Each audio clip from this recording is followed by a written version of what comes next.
You could have heard this episode 48 hours early on our Patreon, patreon.com/indieheadspodcast. By joining us for as low as $1 a month, you'll receive episodes early, gain access to our Discord server, and get yourself an Indie Heads podcast sticker. All of our upcoming episodes we put on our Patreon 48 hours before it hits our public podcast feeds.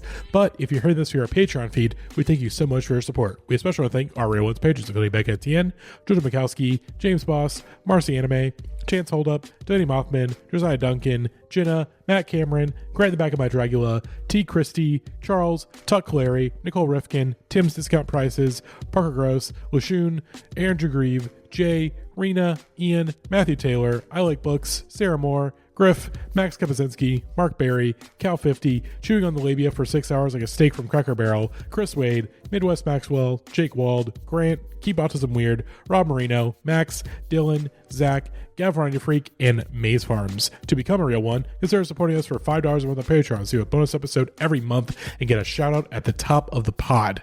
Anyways, though, enjoy the episode.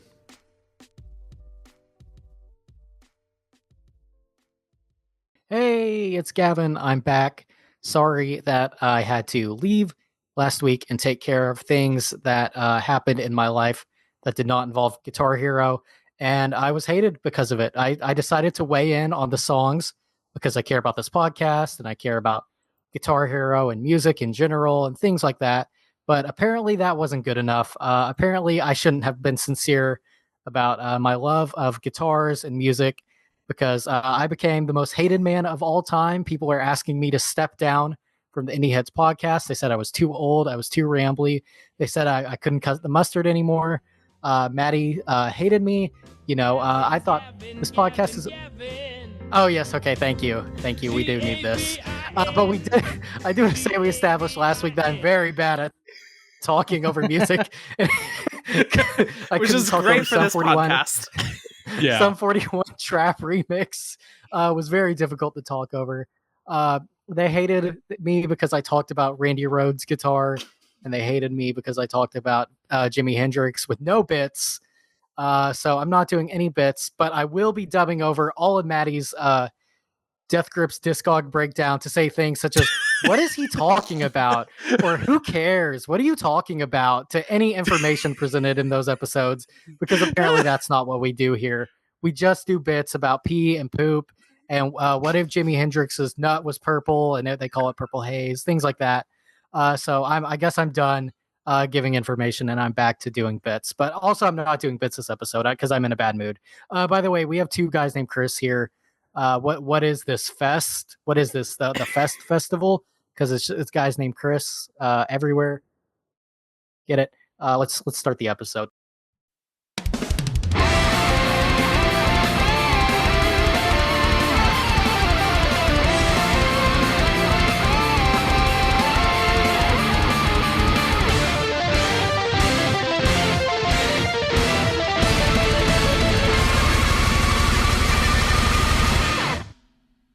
Hello and welcome back to Pod Hero, the Indie Heads podcast spinoff about the highs and lows of the Guitar Hero franchise game by game. As you heard in our intro, I'm joined once again by Gavin, back again after a brief sabbatical last week. Good to have you back, buddy. It's sorely missed not having your dynamic on air. I love you, Gavin. I love you. I love you guys too. I missed you. I'm glad Grant was able to step in and be me for a week. Yeah, but I'm more excited to be in Guitar Hero 2 territory. Absolutely. This week. That's stuff. No bits. Yeah, I'm with you in the no bits about Guitar Hero 2 in the sense that, I mean, we'll get to. I personally have some bits on the songs, but if we're talking about sincerity here. Oh shit! I had something else I wanted to bring up.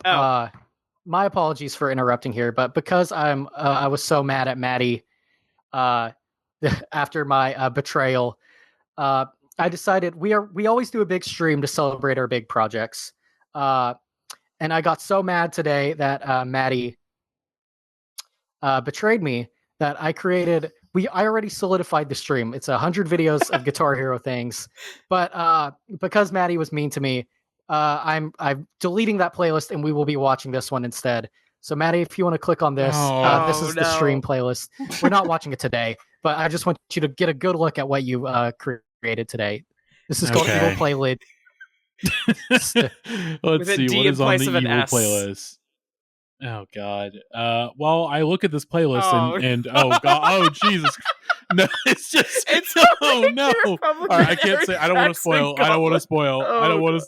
Do you want me to spoil, Gavin, or do I not spoil? It's just all Ricky Republican and Aaron Jackson. We're not actually going to watch this. I just thought this would be funny for you guys to have. But you know, let's introduce our guests who don't deserve to be slided with this bullshit because I was away for a week. Let's introduce the guests. So we are officially christening this podcast. Hey. So first off, joining us on the cast member front, you know him from his theme song for this podcast. You know him for his music as Barely March. Chris, who I will from here on be referring to as Barry to make it less confusing, I guess. That's fine. I understand. Also, theme song too long for a podcast theme song. I'll cut it in half. That's way too long. It's 20 seconds. I think I don't know. It's not. It feels like an eternity. That's just because you made it. Yeah, and you have to sit through it.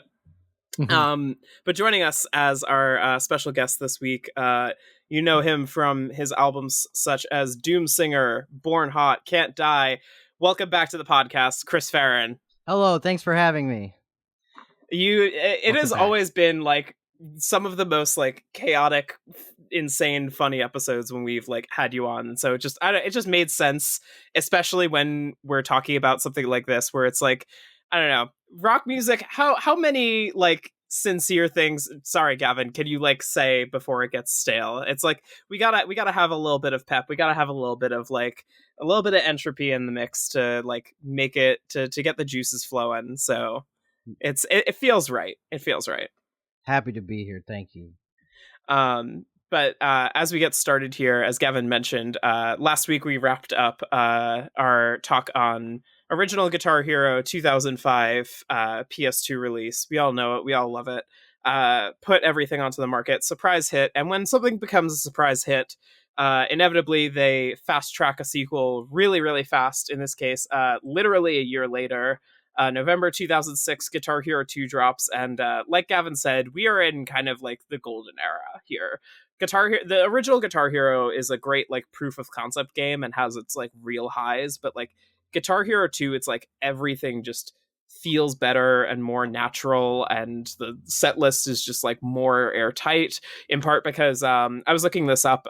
They had more of a budget just because of the success of this game, that they were able to get a bunch of artists who like initially balked at the game the first time around because they didn't know what it was getting into. So you have a lot of that. We're going to talk, we have our first like master recordings from people in the main set list. It feels more real and more legitimate. And I'm not just saying this because my disc version of original Guitar Hero glitches and skips out and freezes on me every time I boot it up. Gavin, your thoughts on Guitar Hero 2? I love it, and I can't wait to talk about these songs, really, is where I'm at. Yeah. Including this first one. Can I ask a question before we start? Yeah. Of course. Okay, I have two questions, actually. In the Guitar Hero 2. In the first Guitar Hero, were they the original recordings or no? Okay. No. Was it the Wave? And was it the WaveGroup? Or I guess I have three questions.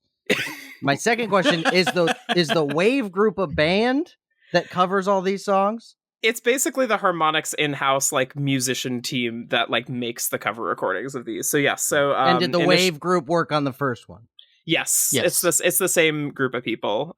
So like essentially the first time around, just because of cost reasons, initial like skepticism at the concept of the game, they weren't able to secure master recordings for pretty much any of the songs in the main set list. So they covered all of them themselves. Some of them good, some of them very questionable, shall we say, impressions of Jimi Hendrix. Yeah. And so this game is kind of the last game where it's like majority, well, 80s is kind of also, but like, so essentially like these games are kind of like where the bulk of it is. And then once the games like start picking up success, then a lot more people want in on the whole thing. But that actually, before we get into a song, that actually leads perfectly to our question that I need to do to contextualize you, Chris. So I take it that based on what you're saying, I'm curious what your familiarity with Guitar Hero is. It sounds like it's more about the music than it is the game itself. Do I have that right? And that's me. That's me across the board. Oh, It's more about the music than the game itself. But I probably played it. I don't really remember, but I do remember that I was in a band called Fake Problems, and the guitar player for Fake Problems was okay at guitar, and then he started playing Guitar Hero, and he became really good at guitar. That's proof of results. That's interesting. Cheat code right there. Yeah. I also neglected to mention before we started this that Chris Barely March, aka Barry, is responsible for one of my favorite threads on Twitter, which is just celebrities playing Guitar Hero, which I need to mention. Ooh. Thank you, Getty Images. Yes. Getty Images. The gift that keeps on giving. But before we launch into this, and I'll actually let both of you feel this as both of you are musicians. Gavin made this interesting question at the start of the first episode that I've been wanting to like keep in the thread as like I want to get everybody's perspective on this. Where do you think rock music would be without Guitar Hero? Just based on like what it has done to our culture, it seems. The floor is yours. Oh, you're giving it to me. Okay. Shit. Yep, that's I was right. gonna buy some time for myself. I mean, You're a cast member now. I'm gotta be quick on your not feet. like any kind of like music historian or anything. I obviously know how, But you like, can speak authoritatively on the history of rock music, correct? Yes. Oh, Yeah. absolutely. So I would say with 100% certainty, it had some impact. Okay. Are you Expand. just typing? Are I you just agree. typing that question Well, no. to Chat GPT right now, or No. just gotta wait for it to fill out? Fuck you. No. I would say that, I mean, there was a lot of contemporary rock music that they were putting in these games to kind of, I mean, there wasn't that many because it was a lot of like a showcase for classic rock. But I mean, especially now, a lot of younger bands who grew up playing these games, it certainly had some kind of an impact. I don't know. I'm just here to talk about rock music and make dick jokes. I didn't know that I'd be quizzed. Are we allowed to talk about Rock Band? Yeah, we are. Oh, Yes. Someone. Are we divided, Gavin? Oh, I don't. Yeah, let's. Yeah, let's. Chris looks upset. Okay, Chris, Let him talk. go off, King. Go off. Go off, King. Someone. There's a band called Prince Daddy and the Hyena. Yes. And the singer of that band told me that when he was a very young little boy, he played a Fake Problems, my old band, song on Rock Band. It was in the Rock Band. I remember network, this, those- yes. And The he network. credits that for him like starting to learn how to play music. And isn't that interesting? Look at the butterfly effect here. And so there's at least one band that I know of that is a mid-level band that could sell out a 300 capacity venue. And Hey. if one band is there, do you feel responsible for the epidemic of green P Daddy hoodies at shows? I you do, feel and I feel responsible like for the epidemic? I should get a little. Yeah, you should get a little You green should yourself. a little, Yeah, a little. Let's keep the green flowing here. yeah. And if one band was started, it's endless limits. It could be 2 bands. It could even be 3. Like who's to say? Like Sky's the limit. 3? Sky's the limit. I don't even know what to do with that information. I mean, if we're still Chris Farren opened the gate, we're still allowed to talk about Rock Band when we're still in this corner. I will say, look who wants to talk about Rock Band all of a sudden. I will say, there's just like a little bit of a barrier to entry if you want to play a Fake Problem song in Rock Band. You got to pay for it. That's If a you wanna play a DLC, song- baby, right? If you want Yeah. to play a song by me, that's free. Yeah, that's Really? It's free. It's free for owners of the Rock Band Rivals expansion if you own Rock Band 4. But I believe a Prince Daddy song is also free in an update yeah, well, I that was there came later. first. I was in it Okay, first. well, it's They're still It's doing that. Ouroboros. Are they still making Guitar Hero? Guitar So- Hero, no. Rock Band, yes. No, sort Rock of. Band Rock Band. kinda. No. So- Now it's Rock Band Yeah. is in Fortnite now. Yeah, now it's Yeah. Fortnite. Yeah. Everything Yeah, is so- Fortnite And they now. are still doing DLC for Rock Band 4, No, they're if not. I remember. They Wait, just no, they're stopped not. like a Oh, couple months ago. okay. I guess we don't have time for this because I want to ask what Fortnite is. I know what I it can is, tell you, I'm the big Rock- Fortnite player here. I'm a big Metallica. Fortnite player too, but unfortunately. when you say that Rock Band is in Fortnite, then now I'm confused. They basically put the rhythm game mechanics into a bit of Fortnite, so now you can play basically Rock Band in Fortnite.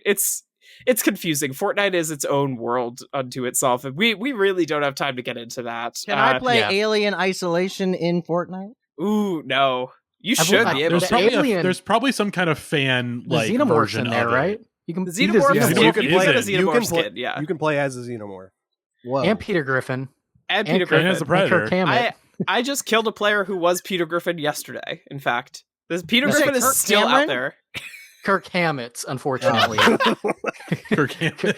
You should I be saw able to Kirk shoot Cameron. Kirk Cameron in I Fortnite. saw Kirk Cameron in a sushi restaurant in Nashville, Tennessee. Warren Zevon Ooh. lyrics being repeated right now. Oh my god! All right, we gotta get into it. We gotta get into Natalie, it. what is our Fortnite will what is the first return. song? I'll put a pin in Fortnite. I'll bring up something about Fortnite later. But we are gonna roll right into it. We're starting with as we did in previous episodes. We're gonna do a collection of tiers from Guitar Hero 2 this episode. We're gonna do some select cuts. We can't get to every song. We're sorry. We'll do a cuts episode eventually for the ones that are really good. But Yeah, leave a comment with the songs that you think we skipped out on. thank Cheap you, Trick- thank you. Yes. Cheap Trick Surrender. My Yeah. suggestion. I did That's a say good in song. chat Cheap Trick Surrender, and I got silence from Gavin, so that's on Gavin. I was probably Uh, busy. It's probably I'm not gonna blame you. Yeah.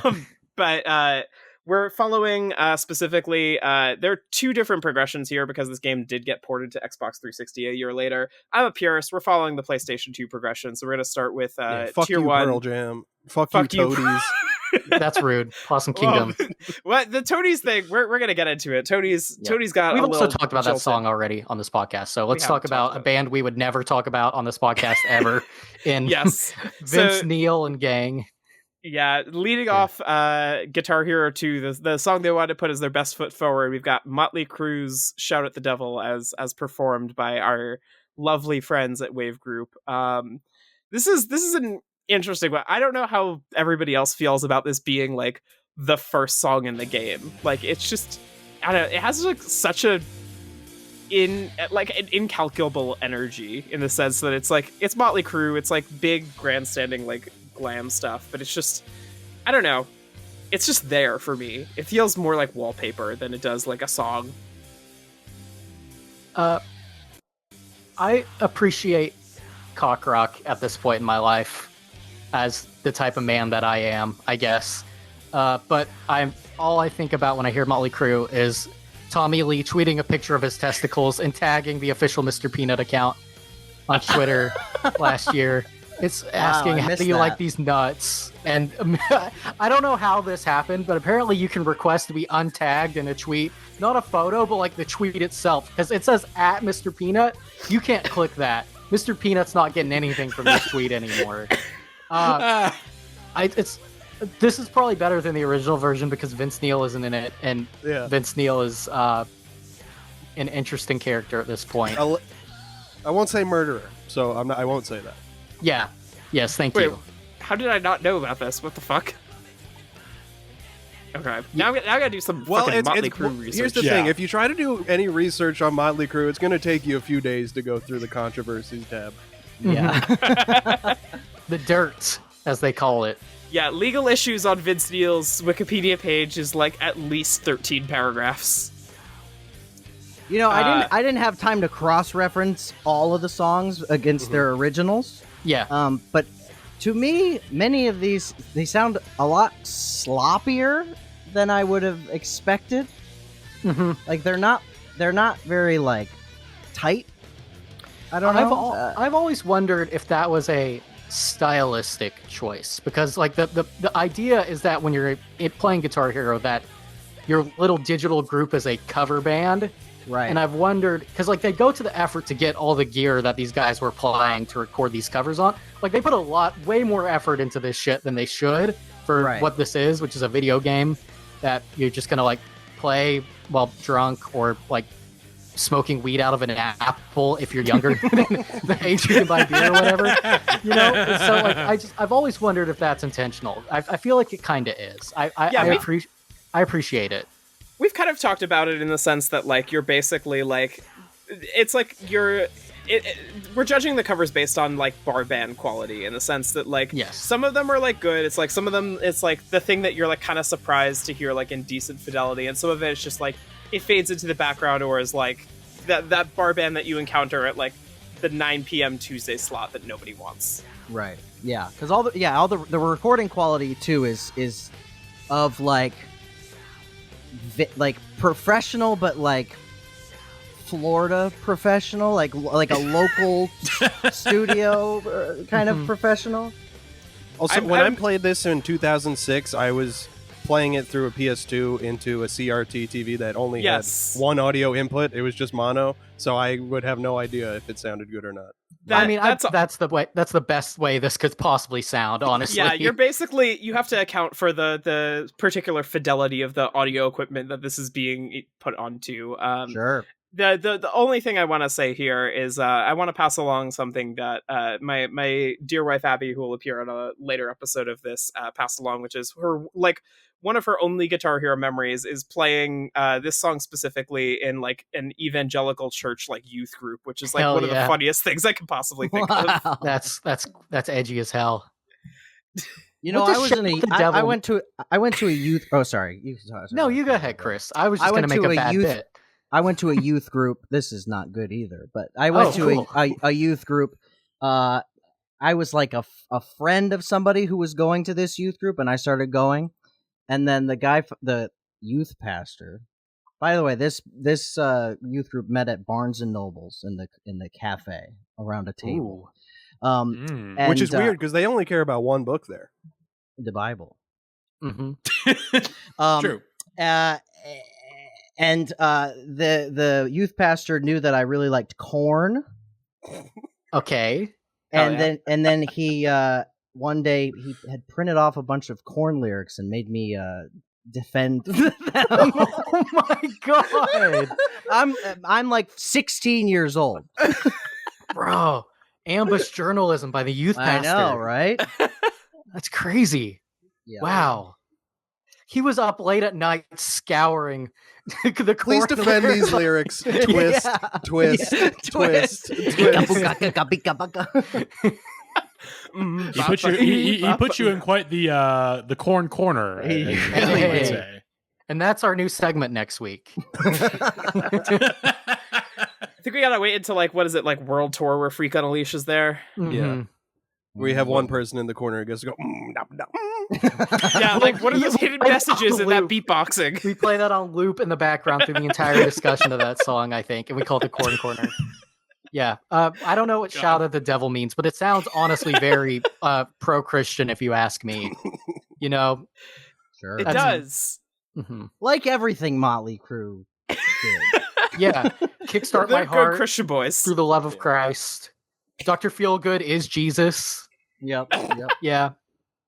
You know, I don't know. And when they talk about the dirt, they're talking about the earth that Jesus, walked on. You know, the literal dirt. Yeah. You know, not a metaphorical dirt. They're talking about the sand in the footprints. Yeah, situation. there's only one set of the dirt from that. Yeah, that's Did true. you ever see a second set of footprints next to you? It was Mick Mars. Yeah.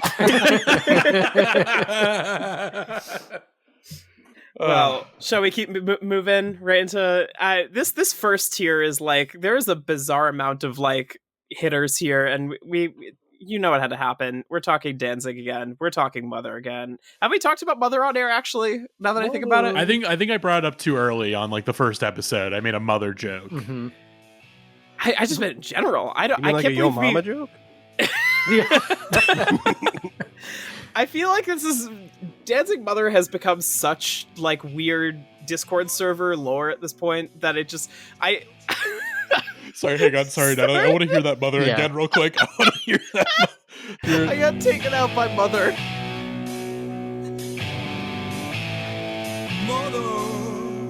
Oh yeah. Oh, that's the good stuff. That's certainly a quality. That's one of the worst mothers I've ever heard in my entire life. It's a pretty rough impression. Who've Yeah. done better mothers than that. But yeah, no, this is just like, I don't know, it's weird because it's like, have we actually ever talked about Mother on air? I don't know. I don't know if we've- Mother has to be Danzig's biggest hit, even beyond the Misfits, I would Yes. think, right? Yeah, for sure. Yeah. For sure. Yes. Yeah. This was on the What's so Cleveland funny- show. Was it really? Yeah. Yeah. Why does this Danzig it sounds like it's like somehow if you mix like Barry's Danzig impression with this Chubby Checker impression, like if you mesh those two together, this is what the WaveGroup guy sounds like. This is what I'm calling drunk uncle karaoke mode. Like this Oh, for is like sure. really truly what it is. But that's It's, what Danzig's for. Yeah. That is what Danzig's for, is the thing. And this is also like so weird to me because it's like I'm like the weird thing about Guitar Hero and like these songs coming into my life when I was in this case like 12 years old is it's like I knew about this song before I knew the Misfits, so I just thought Danzig was just some kind of like prowling around like drunk cock rocker guy. I didn't even know that the Misfits were a thing. I didn't know what I was going about. So this I was totally out of my element. All I knew was Mother. Yeah. I don't know any other Danzig solo songs. I All the honestly ones- don't think I could name another Danzig solo song. All the ones I know are from skateboarding videos from 2002, which is worse than not knowing any other Danzig songs. The only other Danzig songs I know are the Elvis covers he did. Oh, Danzig Sings Elvis, one of the best produced albums of all time. The Always on My Mind cover that Danzig did is honestly one of the most shocking things I've ever heard in my life. I recommend it. Has there ever been a Danzig song in Jackass? I feel like there's Oh, there's gotta be. There were Misfits songs, Misfits but I don't for know. sure. Misfits for sure, but not I know that whatever the goddamn son of a bitch that wasn't a Jackass. where Eagles Yes. Dare. Yeah, When yeah, Eagles yeah. Dare was in Jackass 4, and Hybrid Yep. Moments was the credits of Jackass 1. It's cool that this is what I know instead of like having a college degree. Sorry, I I really- haven't said anything because I've just been workshopping in my head like Gen Z gays handshake. Danzig fans, Mother is mothering. Megan Trainer, Danzig, mother moment. I am your mother. Oh, I bet Gavin, that mashup exists. Gavin, I know how you feel about having useless information in your head because every time I think about saying out loud to somebody that the Spider-Man universe is kind of different than the Marvel universe MCU, and then I start like hearing myself say this stuff, and I go, "Shut the fuck up! Why are you talking about this? Why do you know this?" We have different impulses there because if somebody asks me anything about anything that ever happened in a Jackass movie, I need to tell them every injury that Steve-O has had on his balls. The impulse to say, "Oh my God, why do I know this is not there?" Except for in the context of the WaveGroup cover of Here's the thing. Mother. Here's All the right, thing yeah, is that all right. here's the thing is that Jackass has already become like fully reclaimed by the queer community, and it's become the kind of thing where like I feel like the queer community has already gotten encyclopedic knowledge. With our collective might, we can make Danzig, specifically Danzig solo material, and specifically Mother, part They of the tried. gay culture. It's I mean, so it's not- easy to do. it's Just not make gay. Mother like a TikTok sound. That Yeah, would not be gay so culture. funny if Danzig starts like showing up at Pride events. Oh. What is I think happening? Maddie, what are I you don't doing? think he would like I was it. gonna, I was gonna try to do it Recently, live, but he was I'll talking about do it- how I'll like do it in COVID was post. fake or whatever. Yeah, sounds about right. Ugh. He's an All right, interesting Gavin, we're going to guy. play a brief game of Who Wants to Be a Millionaire. All right, I'm going to play the music in post. All right, Gavin, your question is, what did he fall for? Oh, he fell for the soup, Maddie.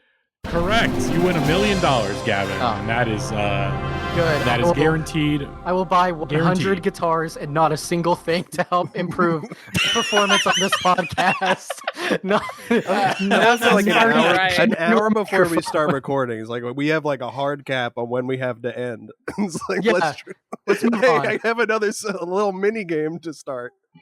I get that was it. That was the whole bit. I just want to do that because that was funny. Okay, we're gonna move on to our next song. It's funny, and that's Natalie, about what is our rocking. next song? It's about rocking. It's relevant. Let's move on from Mother to the more vague female presence in this podcast, Yes. which is woman. So, yes, to allude to what Gavin is saying, we're skipping over Cheap Trick Surrender, which I also have stuff to talk about, so I'm going to throw that on the cuts one, I think. Because that I want to point out specifically the line about getting your Kiss records out. Put a pin in that. That's a little bit of foreshadowing. I got nothing You to also say about just that. need to know that Mommy's all right.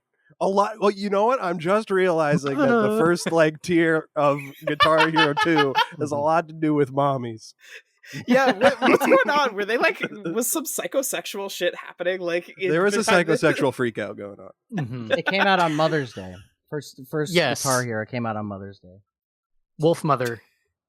Wolfmother. Wolfmother's Day. It's giving Wolfmother. We're getting Mommy Crüe. Mommy Crüe.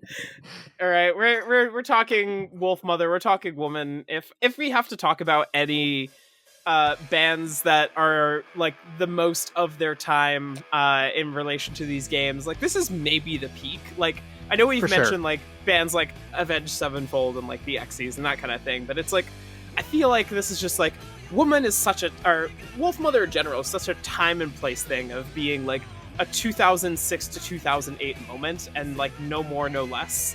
And yeah, again, like this is one of those things where it was like between this and like Woman being in like some sports games and like people being way too fucking weird and obsessive about Joker and the Thief, like made me think that Wolfmother was like one of the biggest bands in the world back then.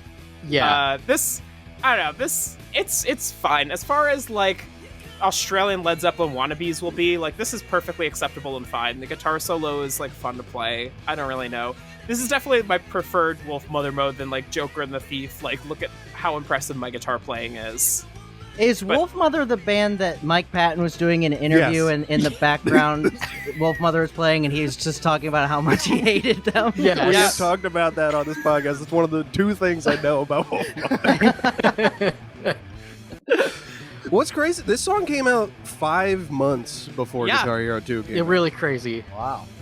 Yeah, there were a lot of like really recent things. Like I did not know. I'm gonna like say this ahead of time because I cut it from here. But like I only just learned today that the Sword like literally just existed like the same year as this. Like that was their Wow. first album. Mhm. But they really love doing that in the sense of like I think I read an interview where they were like really trying to keep a discussion of like what contemporary guitar music was alongside all these like older bands that were kind of canonized.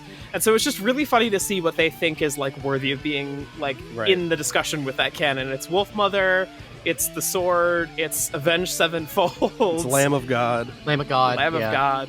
I think it really ties nicely into your question at the beginning is like where would rock music be without like Greta Guitar Van Hero? Fleet. Like it would still I think it like a lot of new wave of like musicians like were introduced to music they may have never been able to been the music that would have been forgotten to a different generation that they would have never heard.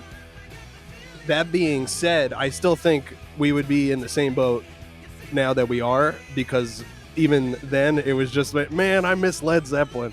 Yeah. And like every 5 years there's a new band. It's like, do you remember Led Zeppelin?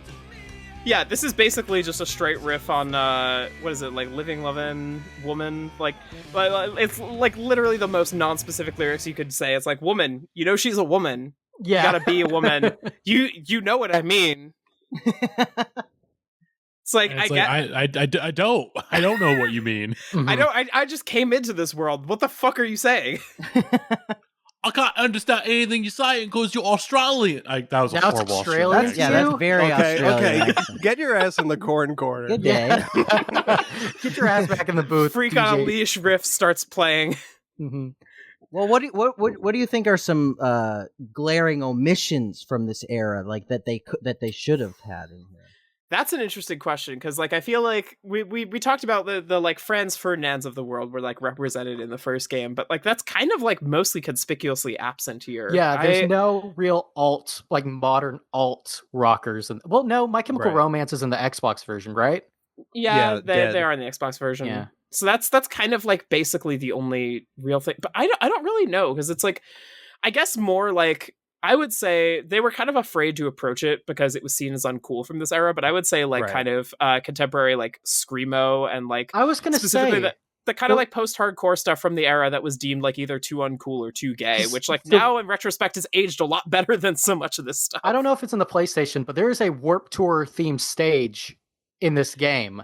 Yes. But there's a lack of, aside from the My Chemical Romance song in the Xbox version, there's a lack of that type of music specifically. Maybe it's not like Guitar Hero like music to that. I guess they needed like Wolfmother and then eventually like Airborne and all that that type of music. I'm sure the Strokes probably show up at some point, right? In the Strokes in the next game. yes. Yep. So we get that a little bit retroactively. Oh, what is this? Because I feel at this point with like Guitar Hero 1 and 2, they had like a very kind of like narrow like mindset of what like this is guitar music. Yeah. Yeah. And like a lot of like the newer stuff was stuff that emulated the guitar music of yesteryear. Mm-hmm. Before we move on, because this podcast is about specifically remembering some guys who may not have like made it out of this era okay and have fallen on hard times. I forgot we're getting into the second thing I know about Wolfmother. Oh shit! Why did I copy paste fucking Wolfmother? Give me a second. Hold on. Pull up. And while you kill for time, I just want to point out, send me every movie you know of that has Joker and the Thief in it. Off the top of my head, I know The Hangover has Shrek it. 2. Shrek 2, Jackass 3, and Impractical Jokers, the movie, plays it twice in the movie. So I don't know why I know this. There's a movie with Dwayne The Rock Johnson called The Game Plan that has Woman by Wolfmother in it. Maddie, I accidentally copied the song link. Do you want to just search Wolfmother High on My Own Supply? I was reminded of this maybe about like a month ago, and I have not stopped thinking about it completely since. memory hold this song, and I don't know how. Mr. Chris Farren, are you familiar with this song? The music video, please. I don't Thank think you. so. This came out 4 years ago. Oh wow. Let's see. Is it which one? Just Because the there's a first one. couple. There. No, that's it. That was you that- need no, the that was the video. one. Okay. We need the video. This up is top. the official video. Yep. This is pre or It looks post COVID. fake. It looks fake. It's during COVID. Beautiful. June 2020. Some of the best art in the world was made during COVID. But this is what Wolfmother was up to 2020. This was like basically the last song of any note that they put out.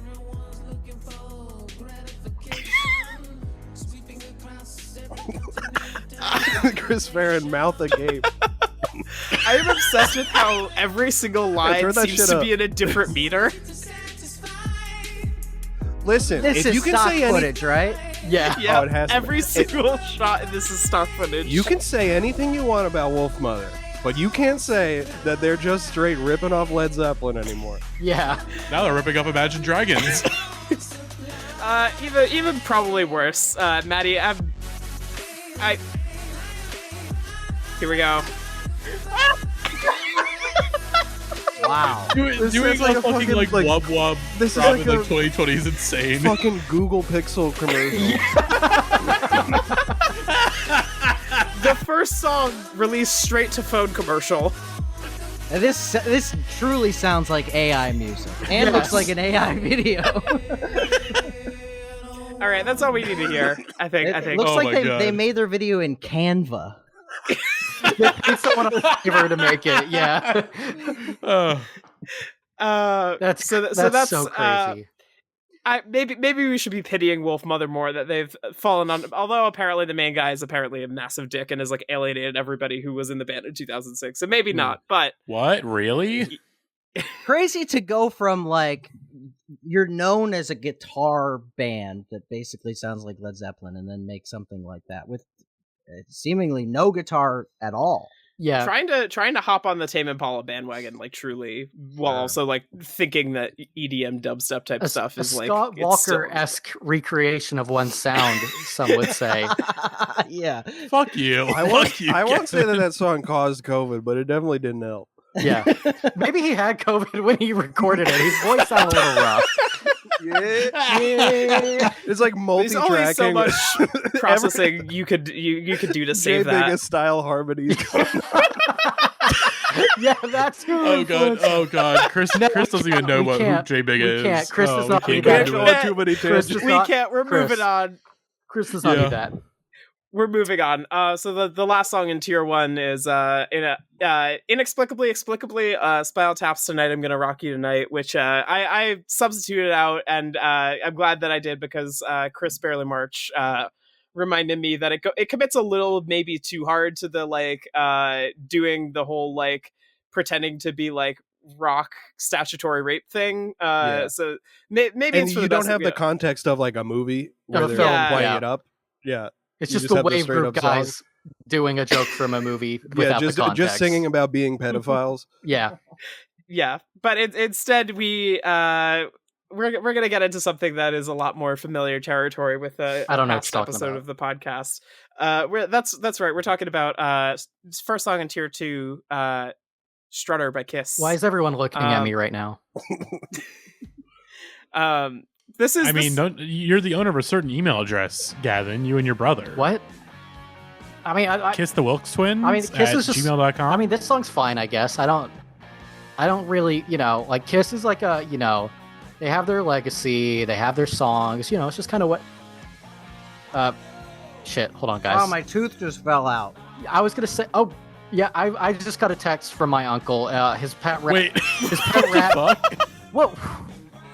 My tooth just fell out. Chris, Well, did Kiss make that happen? I guess so.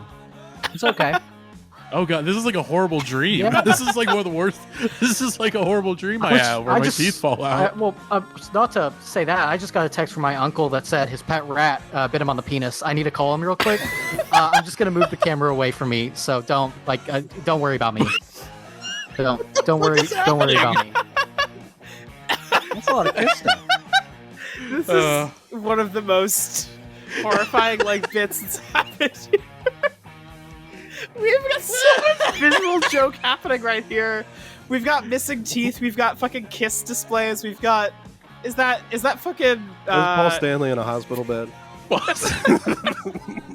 I'm being Chris, ambushed are by you genuinely Alzheimer's. okay? Are your teeth okay? Like what? It Are you didn't good? hurt. It fell out for sure, though. Wait, was this not a tooth that was already? I mean, Like, it's definitely out? like a cap of a tooth or something. Oh, okay. Yeah, I was gonna say it Oh, looks okay, I more like see. a yeah. But I've been Yeah, sucking yeah. on these fuckers, these gingins. And I guess I went Oh. too hard, and I really, It's that's concerning. I'm suction's very I'm powerful. going on It's- tour in less than a week. Huh. Uh-oh. Wow, what a terrible time to have my big Kiss bit that I spent like an hour setting my room up for. What a terrible time for my tooth to fall out. Wait, did you have something in your? A medical emergency Gavin, happens the second I said, Chris Farren's goddamn Wait, were you doing a bit? What? Wait, who? No, not Chris Farren. What are you Gavin, were talking doing a about? bit? Yes. Was there some? I wasn't looking at your screen. All the Kiss stuff, and he He had changed a, his he had a shirt. Kiss shrine. Yeah. Oh, I didn't even look. I was busy putting Paul Stanley on my He's background. got the crop top. He's wearing a Kiss Kiss crop crop top. top. He's showing up Dude, that there's belly a button. medical emergency going That's on. a place- right we call that instead of a midriff a Kiss riff. That was the I put it craziest back in. 5 seconds that ever happened on this podcast. This Oh. is what we Mary, asked you're for. wondering- I said we were going for chaos, and I didn't know what we were bargaining for. Oh, look, Mary, you figured out there is something worse than being high off an edible during an episode that Chris Farren's on. His tooth could fall out. I really like This- this song a lot. I like Kiss. This pales in comparison to my only thing that I was gonna say, which is just that Maddie, you should play the last 5 seconds of this because they do a little thing there. Okay.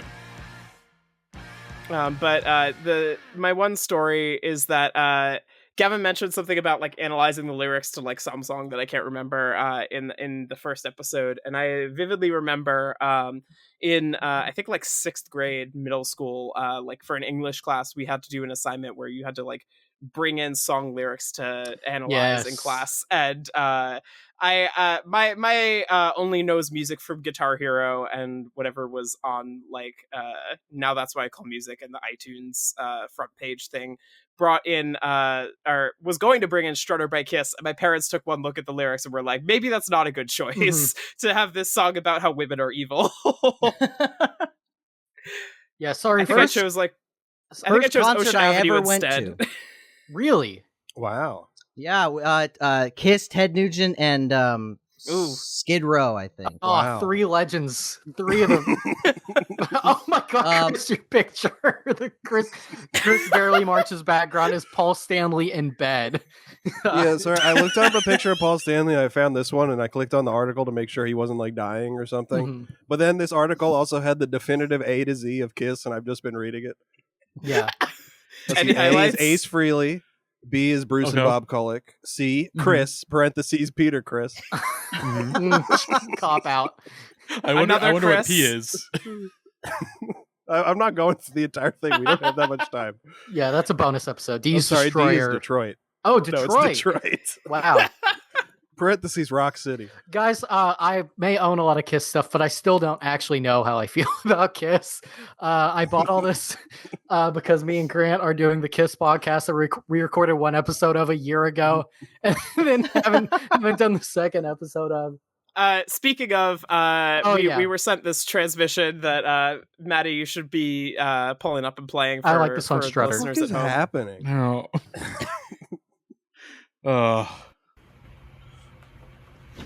Hello, Indie Heads Podcast. Oh my god. It's your friend and family member, the other Wilkes twin.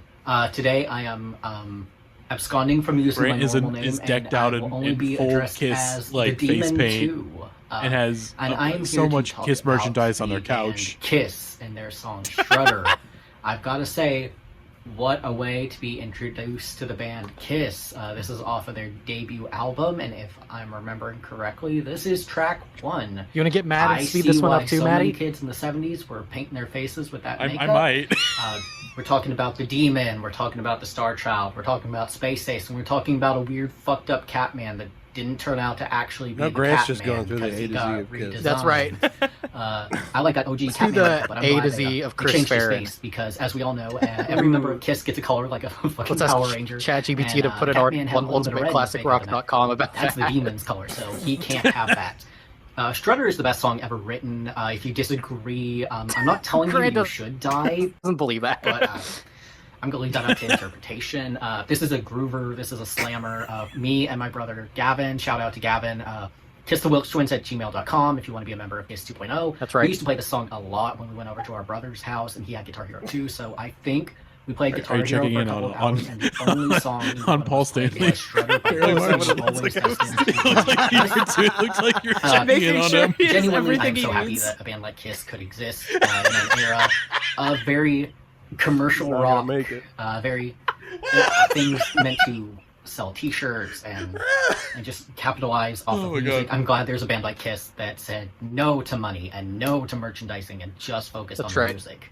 And that is Kiss's ethos. They're just about the music. Nothing about them is about the money. That's right. They just want to make music for their fans that they would never exploit, and for that I am eternally thankful.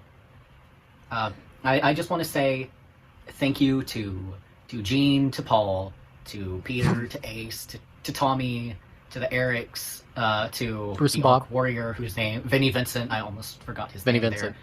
Mark St. John, may he rest in peace, and of course to the dog, the big dog we call him, Bruce Kulick, the dog. One of What my is every favorite name of characters. Shout out to every him. Kiss member's name? Sound And like I an would apostle. just like to say, before I sign off, I just want to say, Maddie, get off your goddamn phone. I know you're playing on that during my intermission. I think that's Apostles are rude. wrong. I think that's rude that the producer of this very podcast is playing on his goddamn phone while we have guests. Apologize to me. Apologize to Nat and Gavin. Apologize to Chris Farren. And apologize to Chris Barely March. Hi, Chris Farren. I'm Gavin's twin, by the way. We haven't met. I look like this all the time. I'm not wearing makeup. This is just my face. And I just want everyone to know that I want to rock and roll all night and party every day, and so should you. Kiss forever. That was beautiful. All right, that was beautiful. I'm sorry. I'm sorry for That being was on my beautiful. phone. I'm sorry Uh, for being on my phone during the last episode. Let us keep it moving. Yeah. We've got some more songs to get through. No, Chris, don't touch him. Don't touch him. Leave him alone. Leave He's him so alone. fragile. Yeah. He's already ailing. Oh fuck! I watched this 5-hour-long documentary about Kiss, and Paul Stanley did a lot of trauma dumping about the fact that he has one ear. I don't know if y'all all knew that, but No. Paul Stanley has one ear had and it no fucked idea. him up. Shouts out. Shouts Shouts out the out. devil. Shouts out the devil. But yeah, tier 2, rest of tier 2, it's fun, it's fine, it's just not really worth discussion. Like, we have a commendable cover of Heart-Shaped Box by Nirvana. We have like pretty solid Message in a Bottle by Police. Oh yeah. We've got You Really Got Me, Van Halen, because we're getting to the like really kind of like predictable picks now that they have the money for it. Carry On Wayward Son, Kansas. I don't know. I don't really have anything to say about any of these. I guess I have something to say about this next one. Something to say. So some There more we go. returning guys. We're back to Foo Fighters. We're back to Monkey Wrench. This is probably the first Foo Fighters song I ever heard. Really? I never like was in a position to hear anything else by them, and it was. You think you heard this before Everlong? Yeah, Yeah, this is I never 100% listened to the this first before Foo Everlong. Fighters song I ever heard. This is crazy to me. And then like a year later, my dad, I was in the living room of my house. My dad says, "You gotta listen to this song. It's the best thing I've ever heard. Go on YouTube right now and look up The Pretender by Foo Fighters." The Pretender coming out was I do remember that, but no, like I did not know what rock and roll music was before the year 2005 when Guitar Hero taught me. So this was basically an entirely new foreign language to me. Yeah, I knew of the Foo Fighters. I think never just heard anything. This is an interesting one because this is The Color and the Shape. This is when they're still like really kind of like getting their like elements in play and like really kind of like in the space before they became like the like weird monolithic entity that they have. And so like I don't know, I kind of have like a little bit of affinity for this. Like the little chord progression that you play in the main like riff that's pre-verse is like it's fun. I like it. It's a nice little like challenge to like do each of the chord changes there.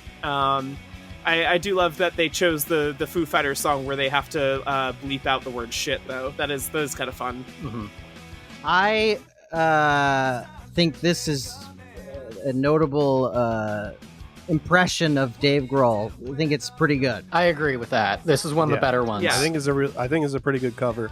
Yeah. And then secondly, I have to mention a little trivia. The singer of the Foo Fighters was actually the drummer of Nirvana. What the fuck are you talking about right now? What? Yeah. Huh? I don't believe That's you. crazy. Like How at the can you mean same two bands time? at once? Hold on, I'm googling this. No, the singer of Nirvana quit. I haven't heard Or about the singer of something. Nirvana in a while. I mean, I think Chris, Oh you're my telling me God. that, and that's as crazy as telling me that the guy from Chris Farren is the same as the guy from Antarctigo Vespucci. I mean, that's just crazy talk. That's You a know? sonna situation. I just fucking looked I up see, the I singer see, of I Nirvana. see. I don't know how I didn't know. I was gonna go on a whole thing where I was gonna try. did I steal your thunder, Barry? No, I just So this. I just read some very depressing news about the singer of Nirvana. Oh no! Oh no! Wait, do we have He breaking has news? COVID? Do we have breaking news? Wait, is quit a euphemism for something? He quit. He quit a lot of stuff at once. Let's just say he's not like Paul Stanley in Barely March's background right now. All right, he's not sitting comfy in a hospital He's bed. standing up, rocking mean- out on stage. Yeah. I think In one of the Guitar Hero games, yes. yeah, That is we have true. the technology. Guitar we Hero could 5. bring it back to the stage. Like I think we can do anything. That's a good idea. No The one would future is ever ours. get sued for doing that in this series. Yeah. There would never be a huge lawsuit over Kurt Cobain being in this series. That would ruin I think it. this is my favorite Foo Fighters song. Now let me take a sip of my water and read some news about. Let me Google Kurt Cobain and Guitar Hero and see what I find. Yeah, I think this is a really good song. I kind of forget this one exists. I've been known to subscribe to the internet music guy mentality of like, oh, the Foo Fighters are like a mediocre band, but Everlong's a great song. But then like I go back and listen to their hits, and I'm like, you know, they kind of don't entirely deserve that reputation. You know, the past decade maybe has been unkind to them, but they got some good songs. Yeah, the 90s stuff especially, like stuff off The Color and the Shape, I think is like, I can see the appeal. Like, it's not really the thing that I would listen to all the time, but it's like, I get the appeal, because like, I like a good amount of like 90s guitar-driven alternative. Like, they're speaking my language. It's maybe we're like speaking different dialects, but like, I understand like this mentality. It's when they get a little too like 2000s brain for their own good that I think it really kind of gets into the like we're an arena band playing real rock syndrome sort of thing. Yeah, I saw them open, or I saw Against Me open for them. Hell yeah. A long time ago. And I wasn't really interested in the Foo Fighters, but we were late and missed Against Me. So, no. We watched all of the Foo Fighters, and I was pretty astonished. I knew every single song, and I don't consider myself like a Foo Fighters. I had Color in the Shape for sure, but like I don't keep up. Mhm. But I was just kind of amazed at how many like huge hit songs they have. You kind of forget, but I don't think they've had a hit in like 20 years, probably. No, they haven't really. I think the last one that we talked about in the car commercial series, is that Something for Nothing was like the last one that I remember had like a big impact. And then it's like every album that they've released has like, usually there's some like weird gimmick that like gets headlines for like about a week, and then everybody forgets it because the music is just so forgettable and bland now. Yeah. And then it'll have to be something where like Dave Grohl like makes a jab at Taylor Swift in order to be relevant. That's really like all it is. Yeah. Before we go on to the next song, I would like to bring up that in the comment section of this video, there's a comment in Portuguese that says, "None of this changes the fact that Bolsonaro is the best president of Brazil and that funk is not music." Huh. Wow. Wow. That's pretty loaded. I don't like that. We need to keep a Sorry. tally. We need to keep a tally of all the bands in this series that have a pinball machine or an arcade game made after them. Ooh. Because we just had 2 in a row. Yeah. We did just have 2 in a row. Yeah. That's a good point. We're And then we need to put our money together and buy all those machines and open up an arcade based on rock music in like Portugal or something and start a new life. Like I'm just spitballing, like the Rock and Roll Arcade. Yeah, the We Hard could Rock, try it. the Hard Rock Casino. But we want to make sure people know they can drink there, so I think we call it the Rock and Roll Barcade. The so Rock we and know Roll they can Bar. That sounds a lot like Okay. a barricade, and that keeps you away. Yeah, from that the keeps rock. people out. We'll Yeah. workshop it. Also, I will say, of the various WaveGroup songs that I've heard so far in the series, this is the most accurate to like how the singer sounds. This Like is pretty good. You already had that if you, conversation, like- Maddie. What were you doing?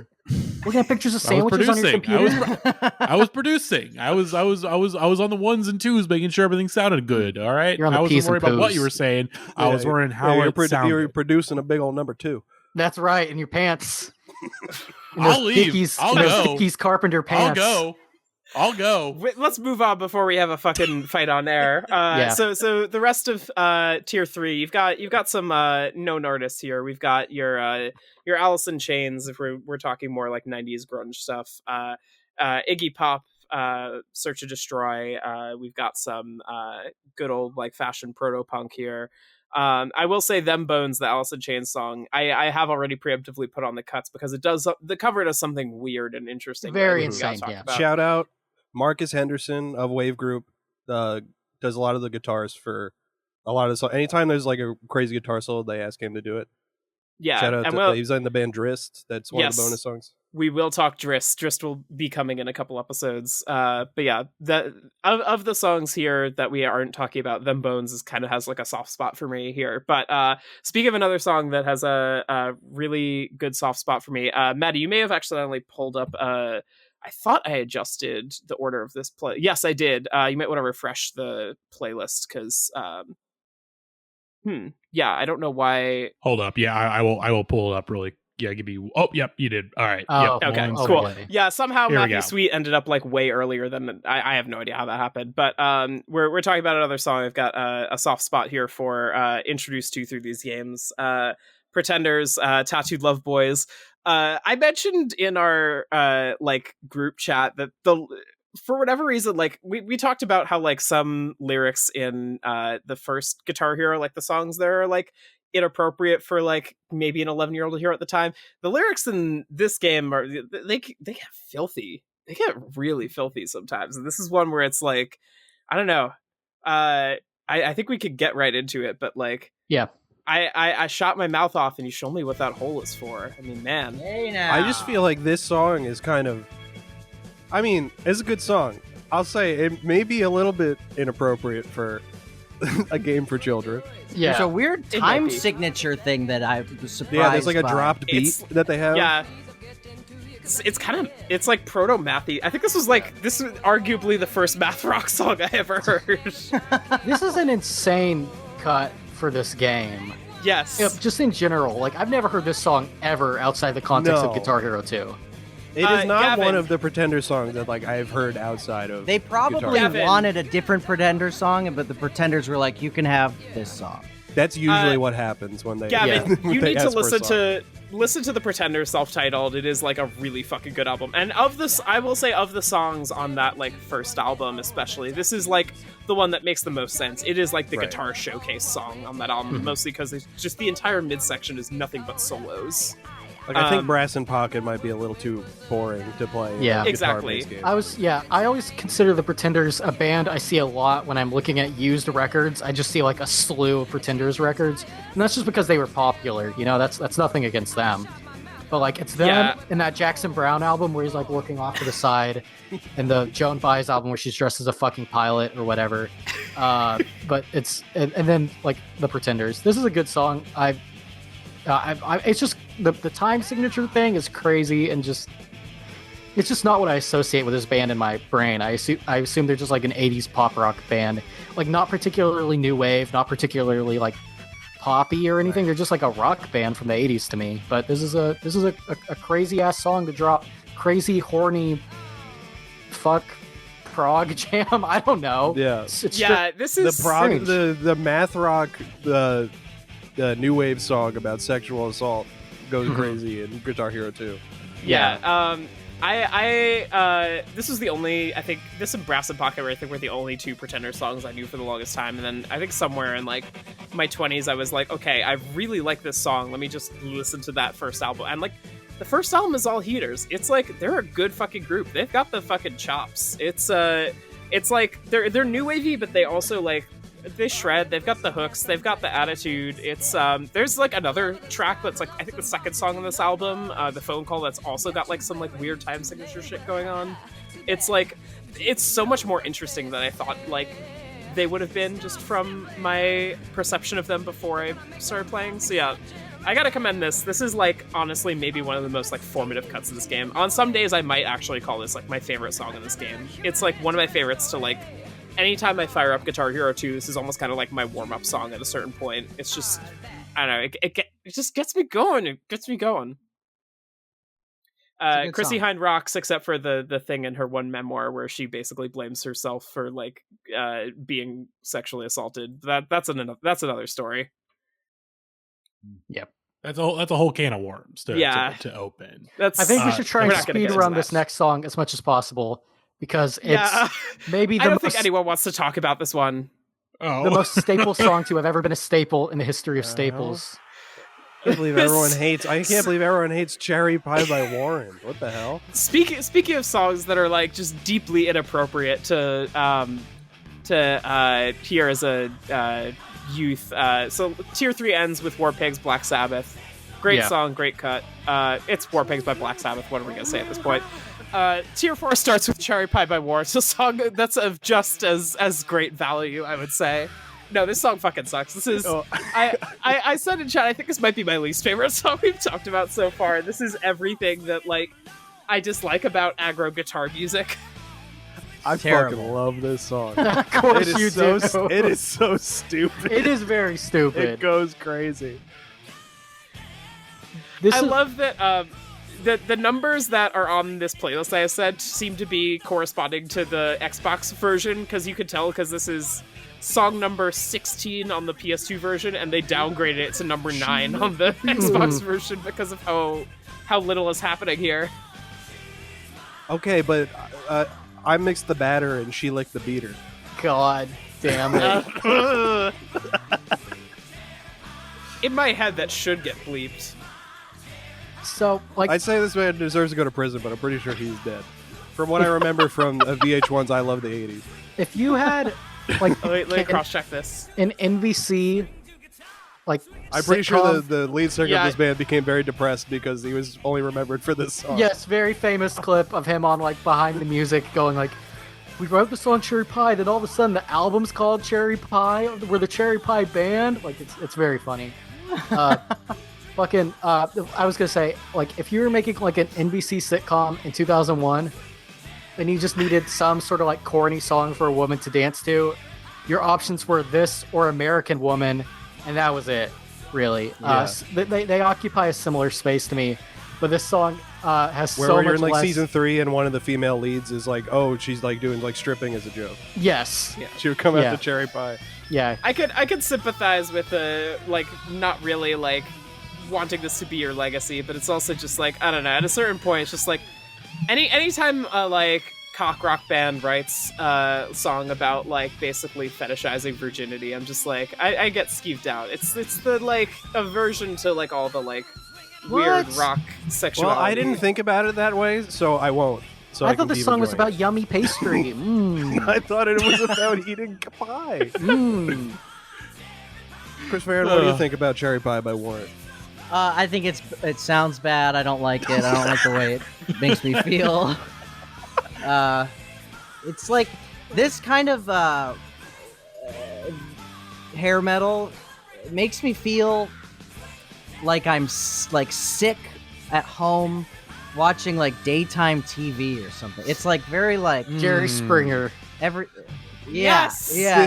This is gonna sound so stupid, and I apologize because I really have not listened to this song since playing Guitar Hero 2. You just listened to it, by the way. I have. Yeah, I know. I just did. It is. With talking about it right now, it has only just dawned on me that this song is about pussy, and I never realized that. Okay. I mean, it's just. I just thought he was saying she was sweet like cherry pie. Yeah, I mean, it's just sort of it's You thought subliminal, the you know. song was Sugar, oh honey, honey, you are my candy girl too. Yeah, but with like a little more rock. That's awesome. We should just move on to the. Speaking of I areas don't want to bring him up. wash in the shower. I don't want to alienate Chris anymore than he probably already has. But like now, I'm thinking about a song about cherry pie. Showed up at the door with the can of whipped cream. Oh. We can't keep doing this. We can't. All right, this is a message to the Clone Hero charter. Someone please make a Clone Hero chart of Pink Chocolate by Jay Bego, Yeah, please. I actually would love that. Chris, I'll send you Yeah. a link to this song that I've been talking about. Sure, I don't yeah. think you'll like it. Oh no. I mean, do we want to get a live reaction of No, Pink? we can't, Let's see we how can't. long We're Chris running takes out. into Pink We're on a Chocolate. limited Here. time. No. Let's go. So speaking of as Gavin mentioned, maybe kind of like weird, questionable things to see as a 12-year-old. We're talking the Butthole Surfers. We're talking Who Was in My Room Last Night. I kind of, this was on me. I had to sandwich the song that I really hated between two songs I really love. But this is like another like huge favorite of mine. Like I just remember like this leaving such an impression for me as a kid who did not know who Butthole Surfers were aside from the name and the one Simpsons gag that Can you was say that? there. But this song fucking rules. Shout out Butthole Surfers, Noise Rock Legends. This song like just genuinely rocks. It's like, I don't know, this threads the needle for them and like their like weird, like almost kind of unlistenable origins and like their radio play stuff like better than Pepper for me. Like I honestly think this is like one of my favorite Butthole Surfer songs, period. Yeah, this is my favorite song in the game. Easy. Hell yeah. I mean, I have a Beavis and No one Butthead saw that coming. type brain, so like obviously this is what I'm gonna grab. And they're from Texas, you know. Yeah. There's a wonderful photo of me, like a decade and a half ago at the Texas State Fair, reading all the like they had a whole wall of Texas musicians, and I'm standing next. I look pretty much the exact same as I do right now, and I'm giving a thumbs up next to the. At the Texas State Fair, it just says Butthole Surfers in all caps. That's a picture of Gibby Haynes.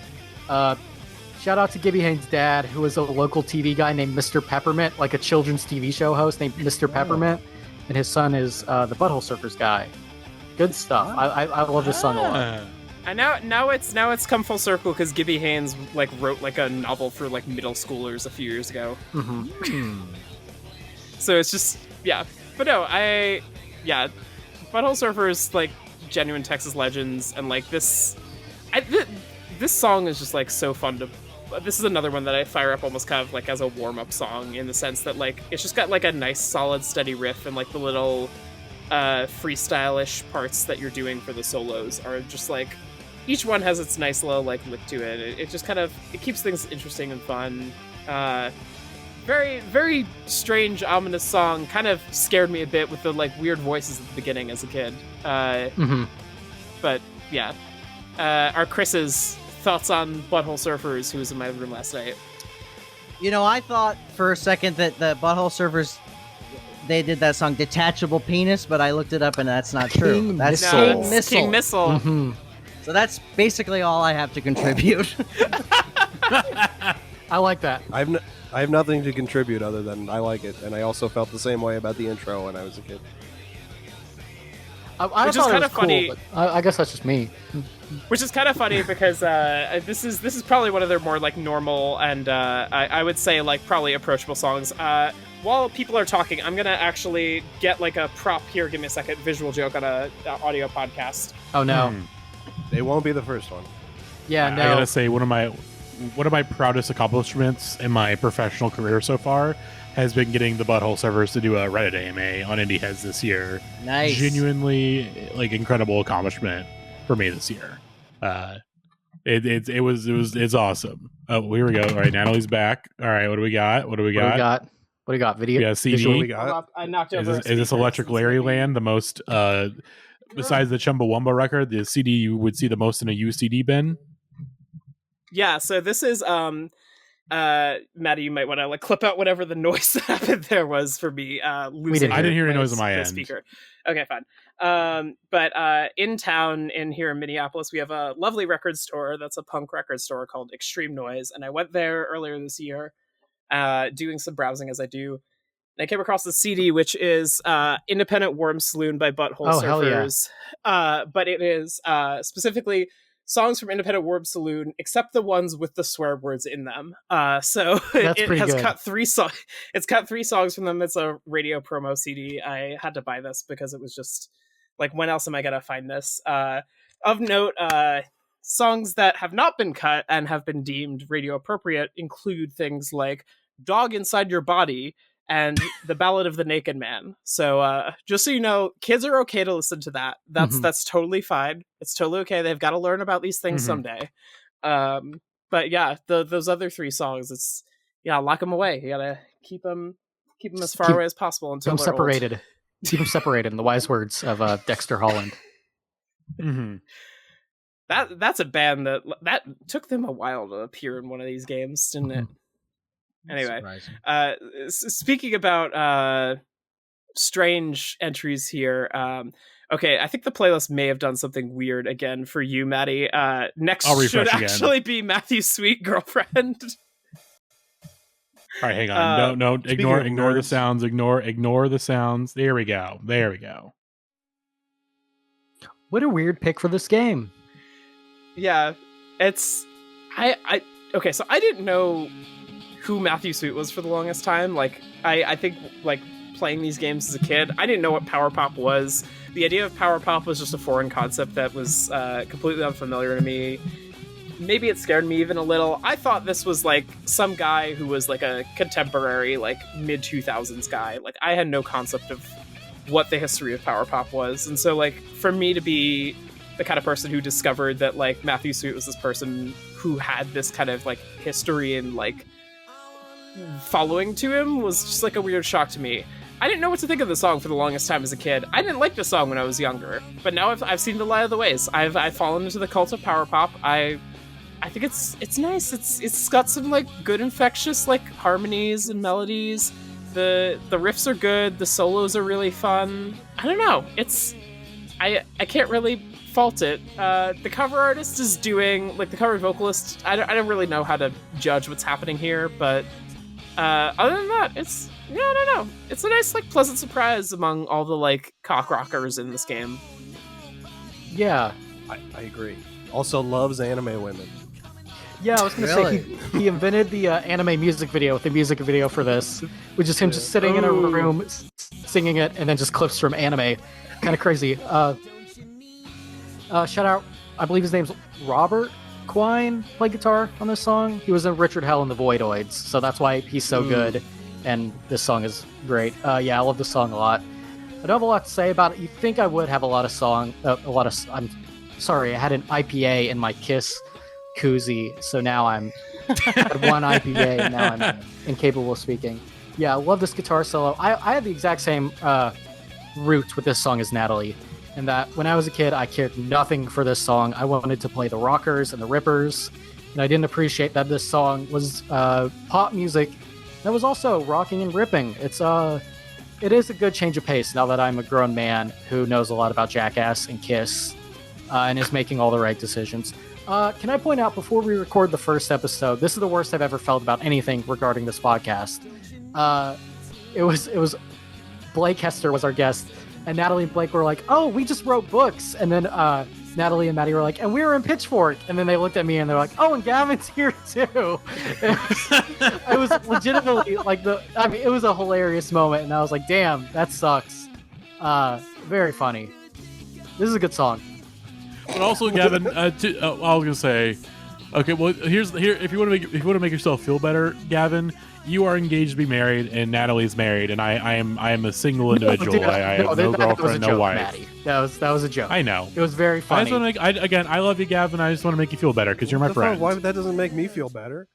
You're not part of this. You're not part of this, Guitar Hero and Rock Band in this call right now. None of us can claim that. Let's all just suck each other off for the rest of this episode. Let's just suck each other off for the rest of this episode. How about that? Mm-hmm. Let the play through. Mm-hmm. No commentary. Sorry to everyone who is looking forward to what we had to say about John the Fisherman or something. Mm-hmm. Oh, I love that song. I do love that song. But yeah, no, this kind of goes. This kind of, I don't know. It's I came around to it. I've seen the light. I mean, I don't know. How do the rest of you feel as power pop fans, contributors? ? I like the song. I think those types of guitar solos don't work for me personally.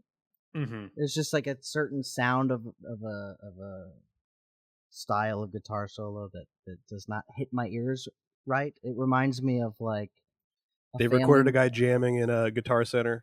Yeah, exactly. Yeah. Well, I love that shit. Give me all the Ace Frehley guys.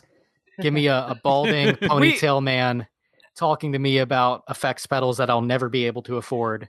Give me that. This does make sense with the transitions you were giving. You were we were tapping into that energy last week. Yeah, they're very mean to me because I had a lot to say about Randy Rhoads last week, which Mm-hmm. Fair enough, given the fact that this is a podcast about indie rock. But let's talk about one of our favorite guys ever in the man himself, the Dangerous Truth Stealer. Oh yes, sweet. So this is something of interest is happening here. Later in Tier 4, we've got Rolling Stones' "Can't You Hear Me Knockin'." Good song. Yeah. Guns N' Roses' "Sweet Child of Mine," which of course, of course, you've got to have that in there. And then if you're thinking about like 90s musicians that make sense to have in here, last time we had Audio Slave with Kachis, and that had a little slice of Tom Morello in there. But now that they got the big bucks, they can shell out for the real deal. That we're talking about Rage Against the Machine, "Killing in the Name." This cover makes me feel weird. It is very weird. It just makes me feel a little wrong. I remember as a kid not knowing the song whatsoever, and so when I played it through, I'm like, yeah, this is fine. And then as soon as I found out what the actual song was like, I was like, this feels wrong. Why would you even bother if you're gonna do this to this? This game has a strange history of putting things that very much cannot fit in the confines of a T rating and then bending over backwards to try to actually get them to fit. And the last bit of this song is kind of there. I don't know, it's decently fun to play, but it's also aside from the guitar solo at the end, I feel like there are more interesting Rage Against the Machine songs to put in a Guitar Hero game. Don't just go for the big guns. Don't go for the one that everybody knows.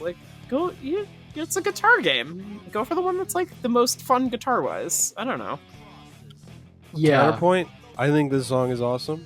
Well, I mean, most people Great do. song. Yeah, it's a great song. But I never. I mean, I'd never heard anything like it when I was like 10 years old. It just occurred I to was me like, now fuck. in this You moment can't that, do that. You could do that with a guitar. Oh. yeah, that Tom Morello got the three-peats of the first 3 Guitar Hero games. That's honestly crazy That's to me. true. That didn't occur to me.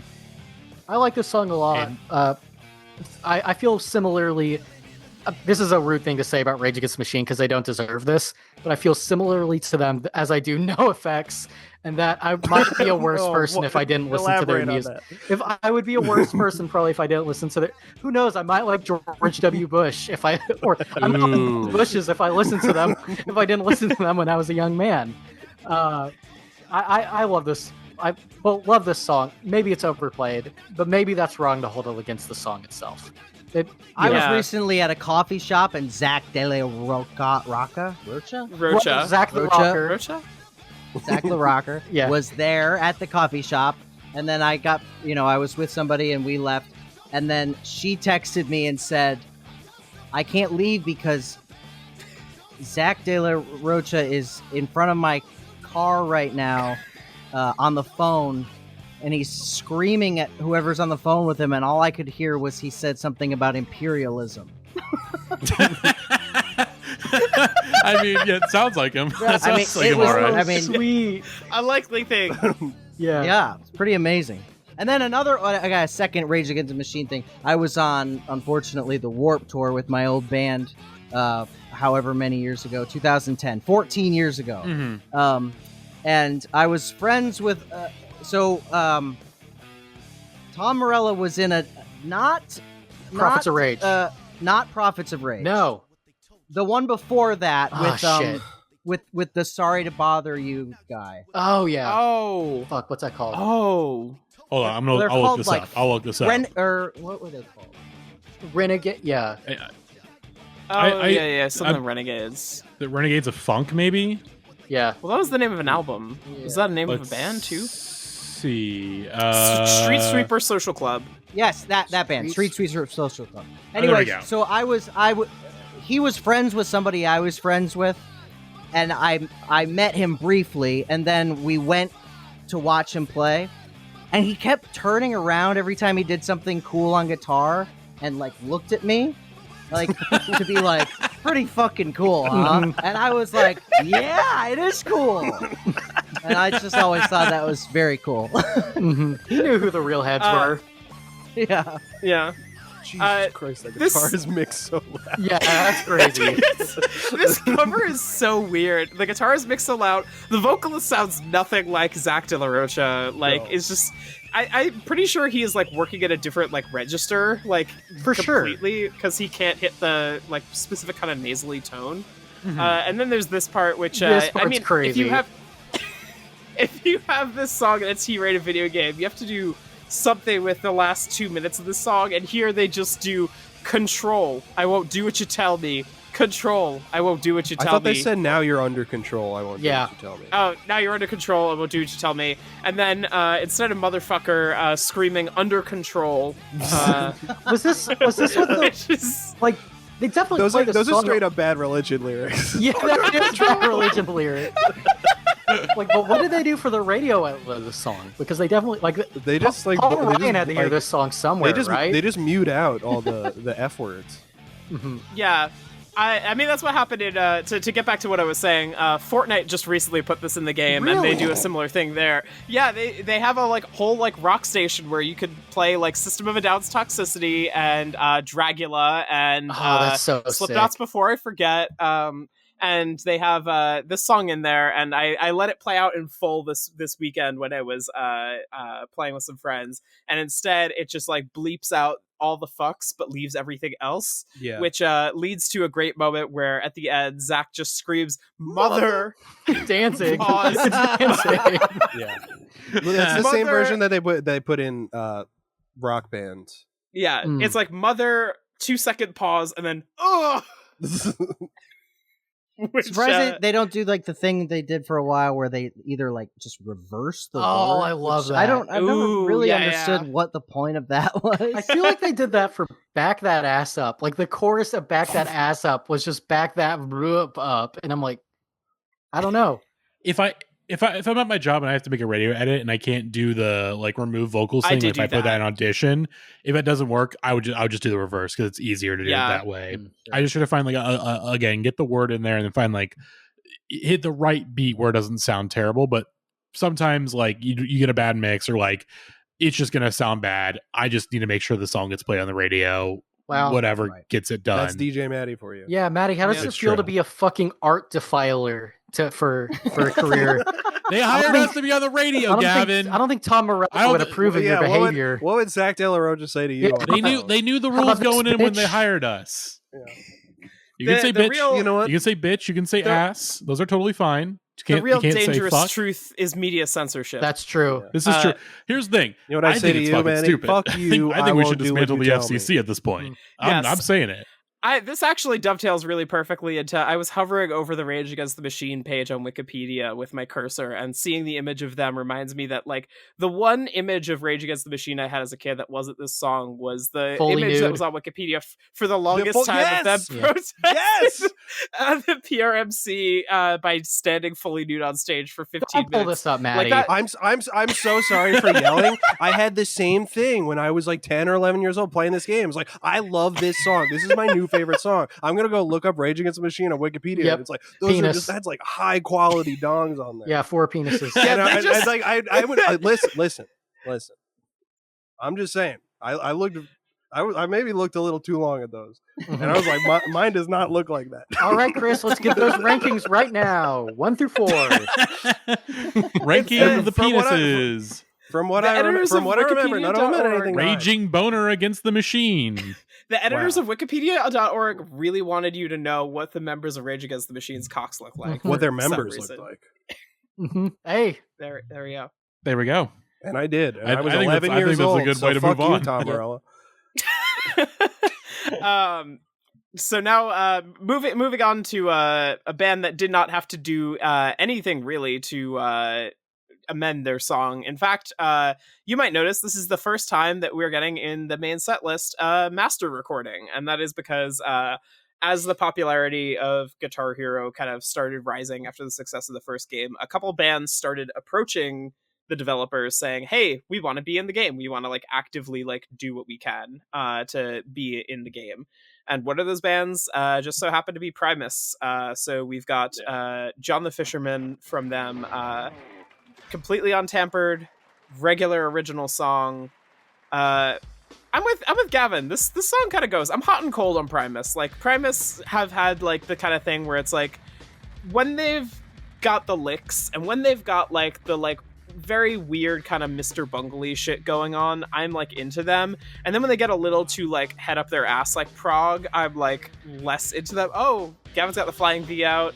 But like this is a song that like for a bit convinced me that like Primus was a thing that I liked so much that I think I listened to Frizzle Fry to be like, hey, this song is on there. Maybe I'll like the rest of the album. And then I was like kind of just like, I don't know. This is just maybe this band isn't for me. I can't get over the South Parkness of it all, but I really like this song. Yes. Yeah. That's the thing is I think the association is forever tempered once I realized that they were the like South Park theme guys. I think that's the only thing I like about them. Really? I love that South Park theme song. It's a classic. it's a good theme. It like sticks to the brain. You either got Family There's Guy also- brain or you got South Park brain. And I think a lot of us got Family Guy brain. Okay, here's something I gotta look up. I gotta wonder if like Primus being so down to be in this game is part of why South Park did the episode the same year. Yeah, they name because drop. that is They like name drop this song specifically in the South Park episode. oh yeah, that's true. That's true. This song It's is been also a while how I since I watched that. This song is also how I found out they like had like different charts like for co-op for like Ooh, rhythm yeah. guitar and also but some songs with rhythm guitar, some songs with bass. Because if you go into practice mode, you could not to get too deep in the weeds. If you go into practice mode, you could play those other charts. Because I would play this song and hear like the bass is going crazy. There's stuff that I'm hearing that I'm not playing. So I went into practice mode and played the bass part. It's more fun than the guitar part. And then that's Yep. how I learned what Primus was.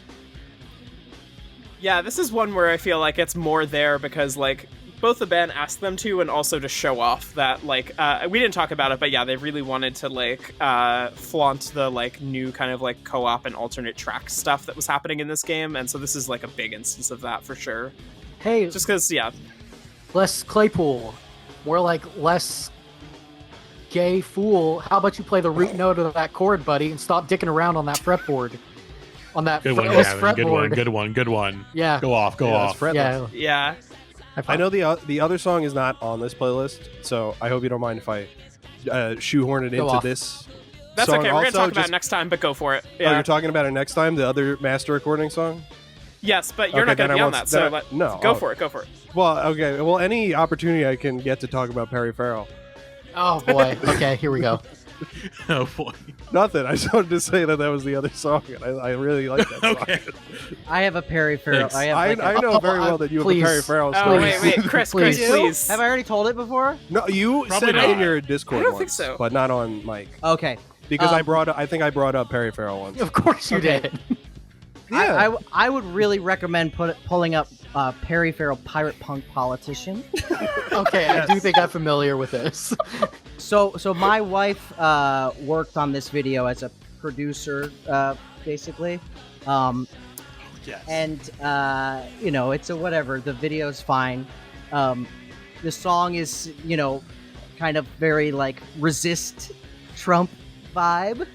And the notable thing that I'll mention about the shoot that she told me is that the whole time Perry Farrell was like, kind of like, what's gonna happen when Trump hears this song? Like, it's pretty much fucking over once Trump hears about this, and his whole deck of cards gonna come falling down. We fucking love Perry Farrell so much. I need to find the tweet. That's Which about one? He has so many. the one that's about how he practices Kundalini, which is how he can perfect the flow of his semen, but it won't matter if Amy Comey Barrett is elected to the Supreme Court. I'm gonna find this tweet. The Jane's Addiction. We may just need thoughts on Jane's Addiction from anyone who wants to speak on Jane's Addiction, because we talk Let's about open a Jane's Addiction forum. Yeah. Like, Chris, if you would like to record a Jane's Addiction transmission to send to us, I might just read off some of my favorite Perry Farrell tweets. Open invitation to anyone who hears it. But big ice cubes finish off a modern drink so well. oh my god, that's a classic. Classic tweet. We should move on to the rest of tier 5, which is what we're going to finish out today. So as I mentioned, we have The Sword with Freya, a song that always kind of fucking annoyed me. Like, the chord progression in that, like, on the chart is just really fucked up and hard, so I'm not going to talk about it out of spite. But one that I find a lot of fun and kind of like again, weird pick for this band, Thin Lizzy, Bad Reputation. I don't really know if there's like much to say about this. I just think it's fun. I don't know.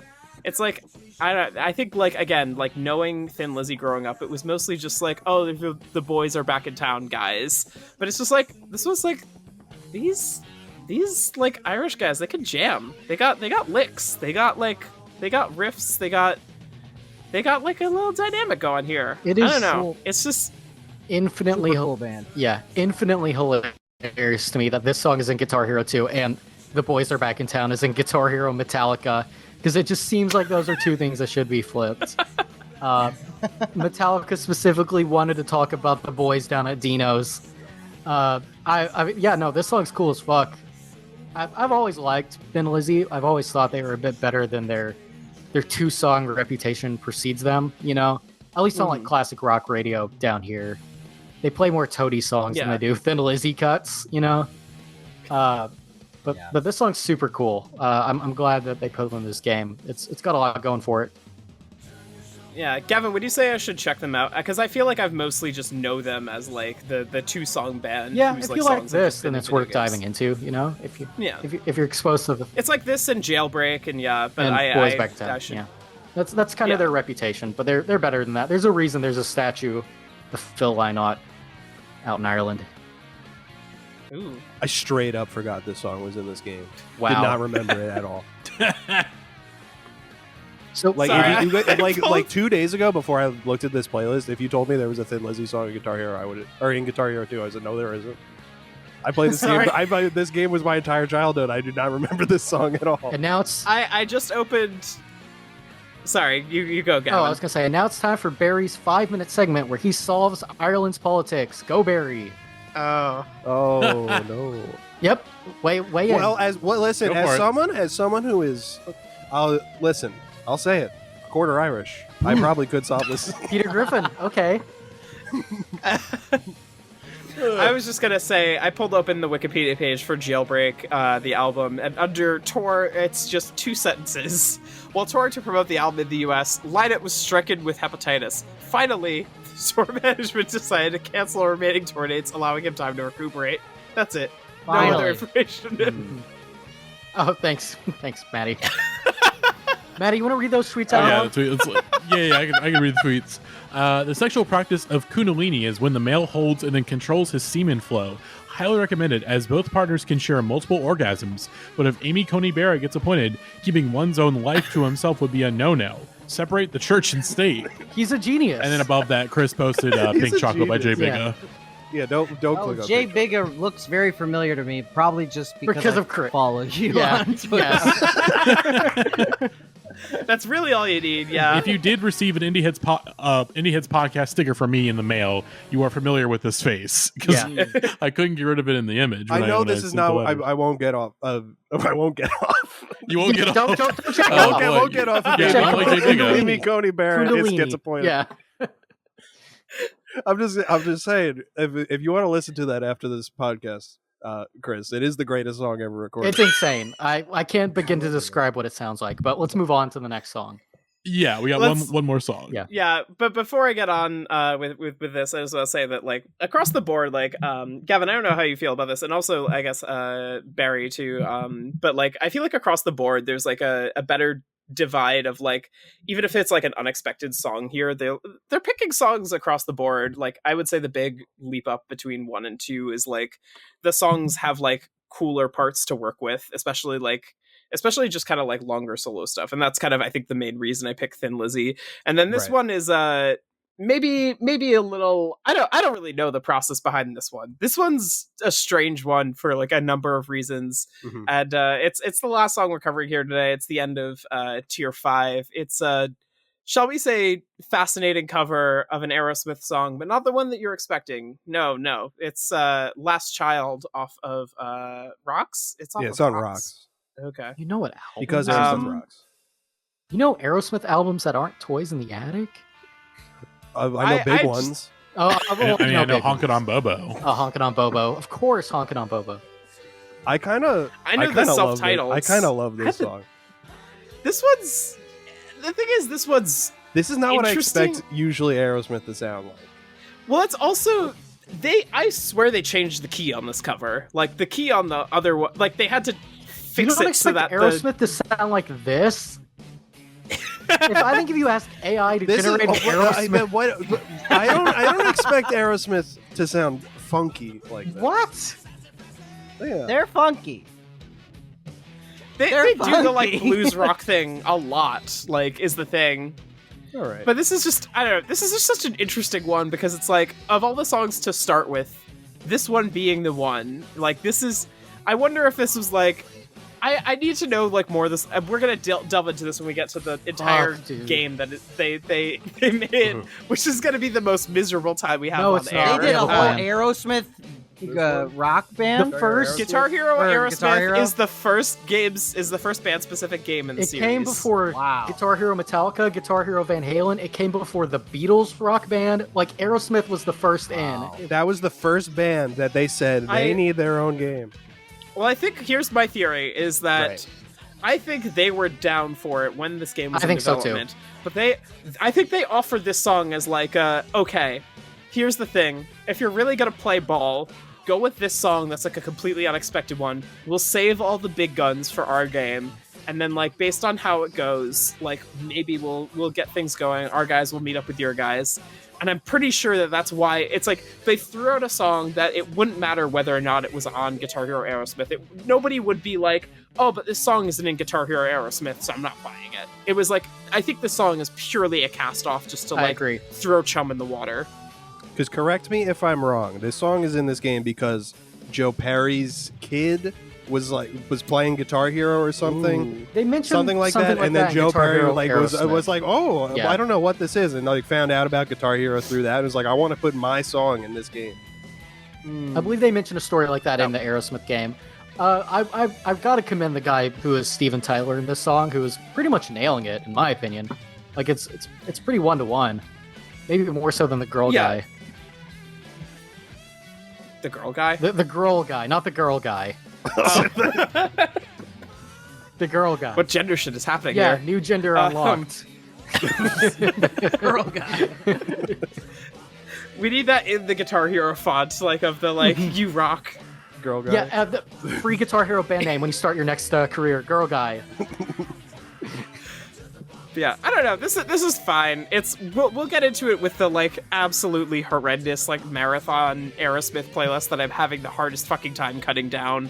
But oh, Natalie, I thought we had a plan for this. we do have a plan for this. Yeah. But this, I don't know. This falls purely middle of the road for me. It's not offensive enough to my sensibilities to destroy me, but it's not interesting enough to really grab my attention. This extra solo is something, I guess, that they threw into this because I'm pretty sure it fades out in the studio recording if I remember correctly. Yes.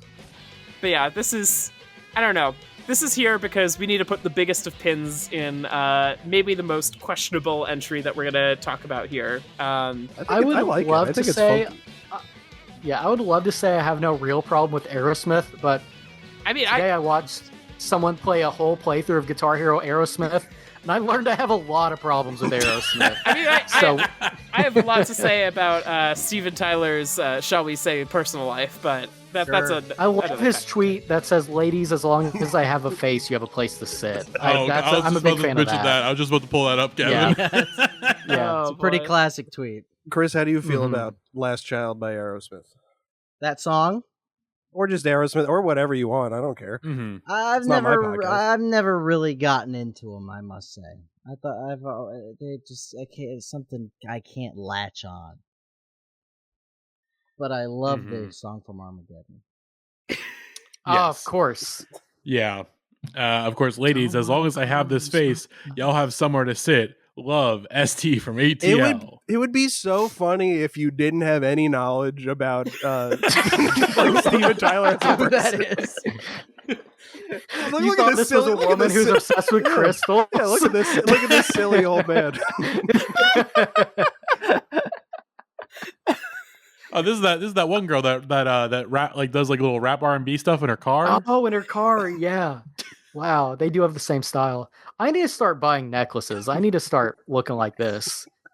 That is the next phase. You've gotten to the gear phase. Next is the very extravagant jewelry paraphernalia phase. Mm-hmm. Yeah. It's so Jake Leonard was kind of the Steven Tyler of his time. You want to play Pink Chocolate real quick, Maddie? I mean, here's the thing: we have a hard out at 7 p.m. Pacific Standard Time. We have 9 more minutes. Natalie, I know you have one last question for Chris, and if we have any time after that, Natalie, I do I'm think so we want to sorry get his for live bringing this up. reaction to Pink Chocolate by JPig. I'm so sorry. Okay, yeah, maybe we'll do that to close out the episode. So, real quick, thank you, Chris Farren, for coming thanks on. for having me. Both Chris's. Yes, both Chris's for coming Thank me. on. I'm just here. Okay. Hey, fuck, man. Okay. Damn. Thank you for being here. Yes, You're supposed to be here. You're a where cast else would member. I be? That's me right in the Trump voice when he made that tweet about Elizabeth Warren and her husband. That was very funny. Mm-hmm. But Chris Farren, always a delight to have you on. Always welcome back. Just absolute joy to have you on. We know you've got your upcoming tour with a certain musician coming up. You want to plug that real quick? Yes, I'm going on tour. I am opening for Jeff Rosenstock, the famous man. And you know that guy? Yes, I know him. Do you want me to ask him anything for you, or any? Ask him about favorite Perry Farrell tweet. We are going to be in Indianapolis on Thursday, July 18th, Champaign, Illinois. He's not on that show. That's a headline show. Wow. In July 19th. Iowa City. This is probably. When does this come out? This will come out. This comes out next week. It'll come out Sunday initially, and then Tuesday for the public. So I think if the first tour dates are on the 18th, it'll be out before the 18th. Yeah.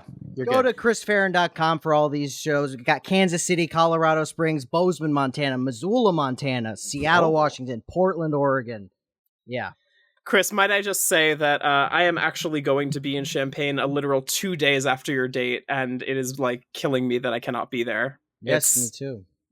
It's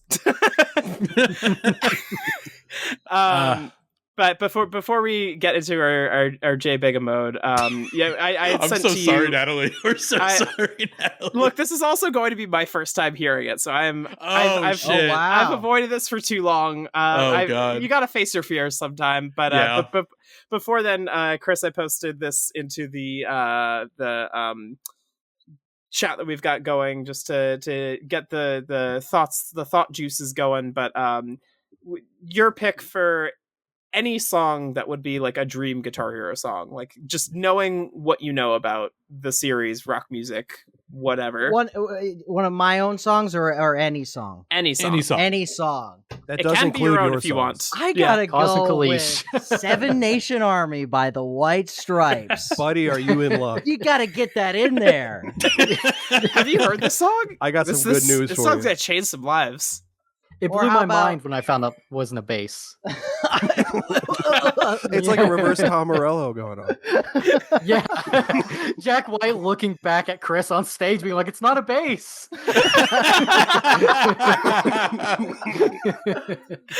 Yeah. Or some sort of like a Jandex song. Or that new Wolfmother song. We would love to get that. The new Wolfmother. Somebody in the Clone Hero community chart High on My Own Supply to Clone Hero. I beg you. Like, I will play it live on air. I will say that Wolfmother song, there's some of the, like, in Fortnite, they have some like pre-made loops for you and before you buy the jam tracks. The Wolfmother song sounds like some of those like pre-made jam tracks. The more we talk about too dissimilar. the more we talk about Fortnite, the less of a game it sounds like. It sounds like it's just It sounds insane. It's really It hard sounds to like a explain. collective delusion for sure. And speaking of collective delusions, Wait, hold on.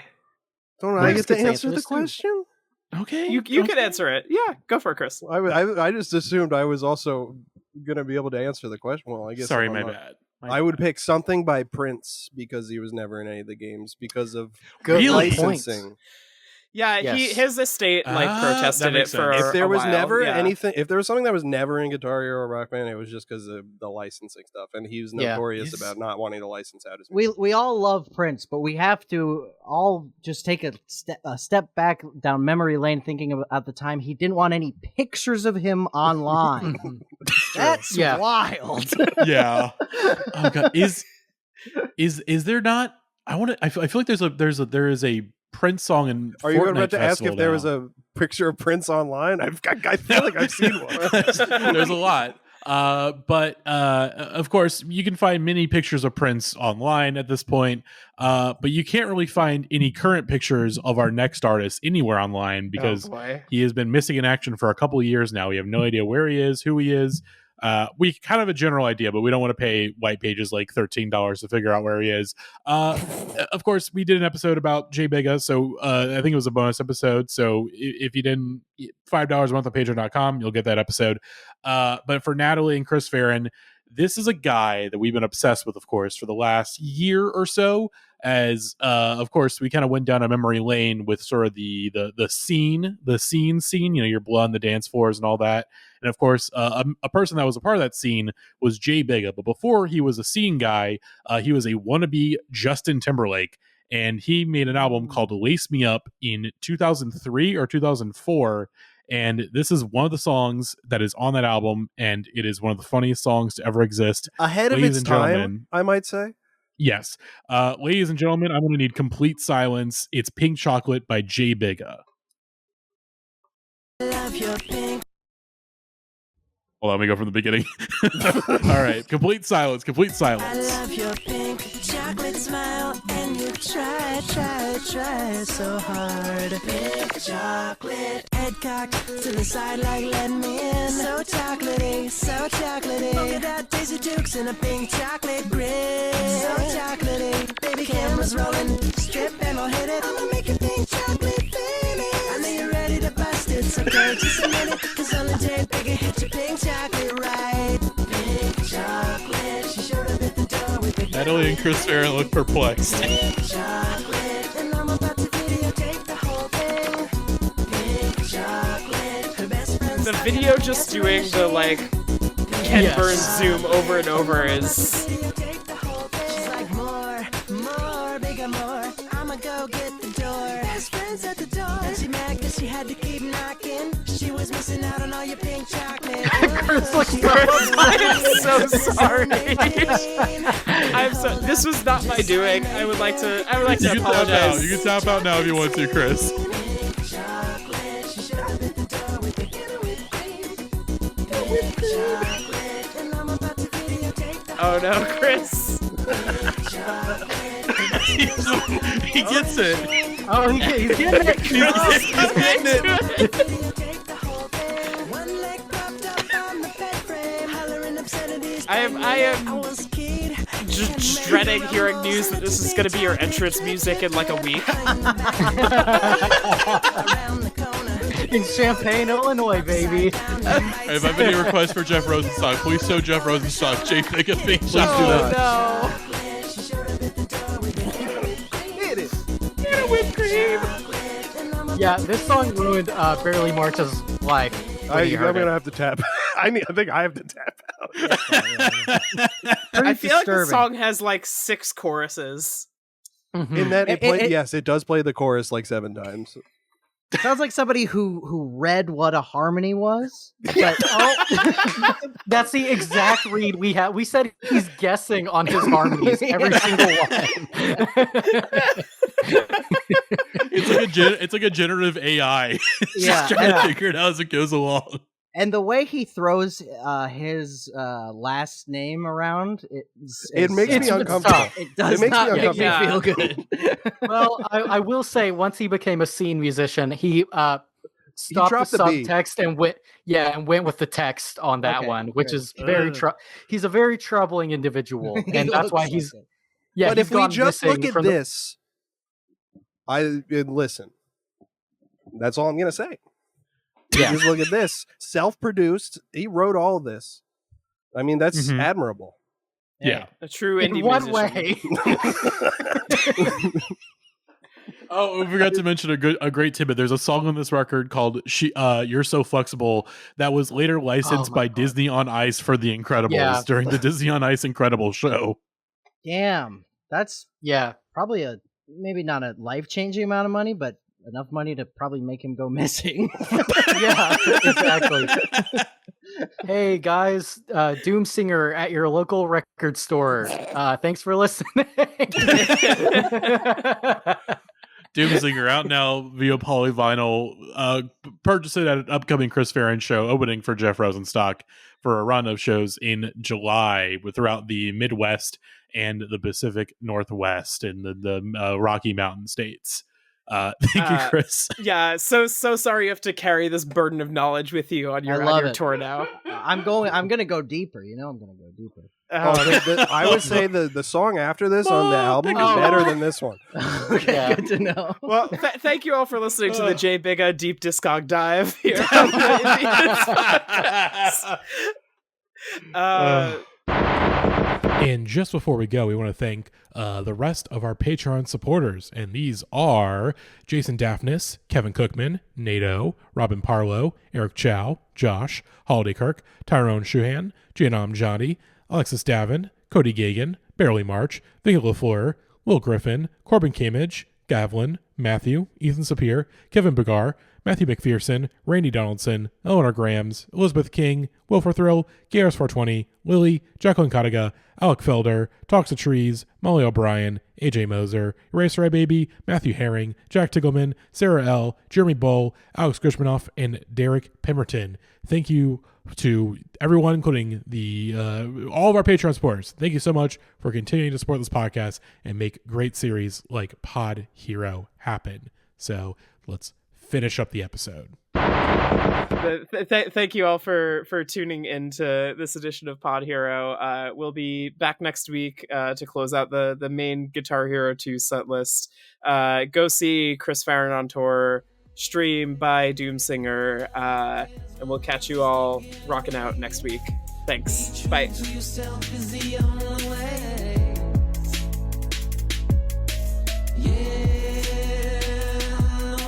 Searching for approval. Soon enough you'll find it's toxic and needs removal. I'm high on my own supply. It's so easy to satisfy.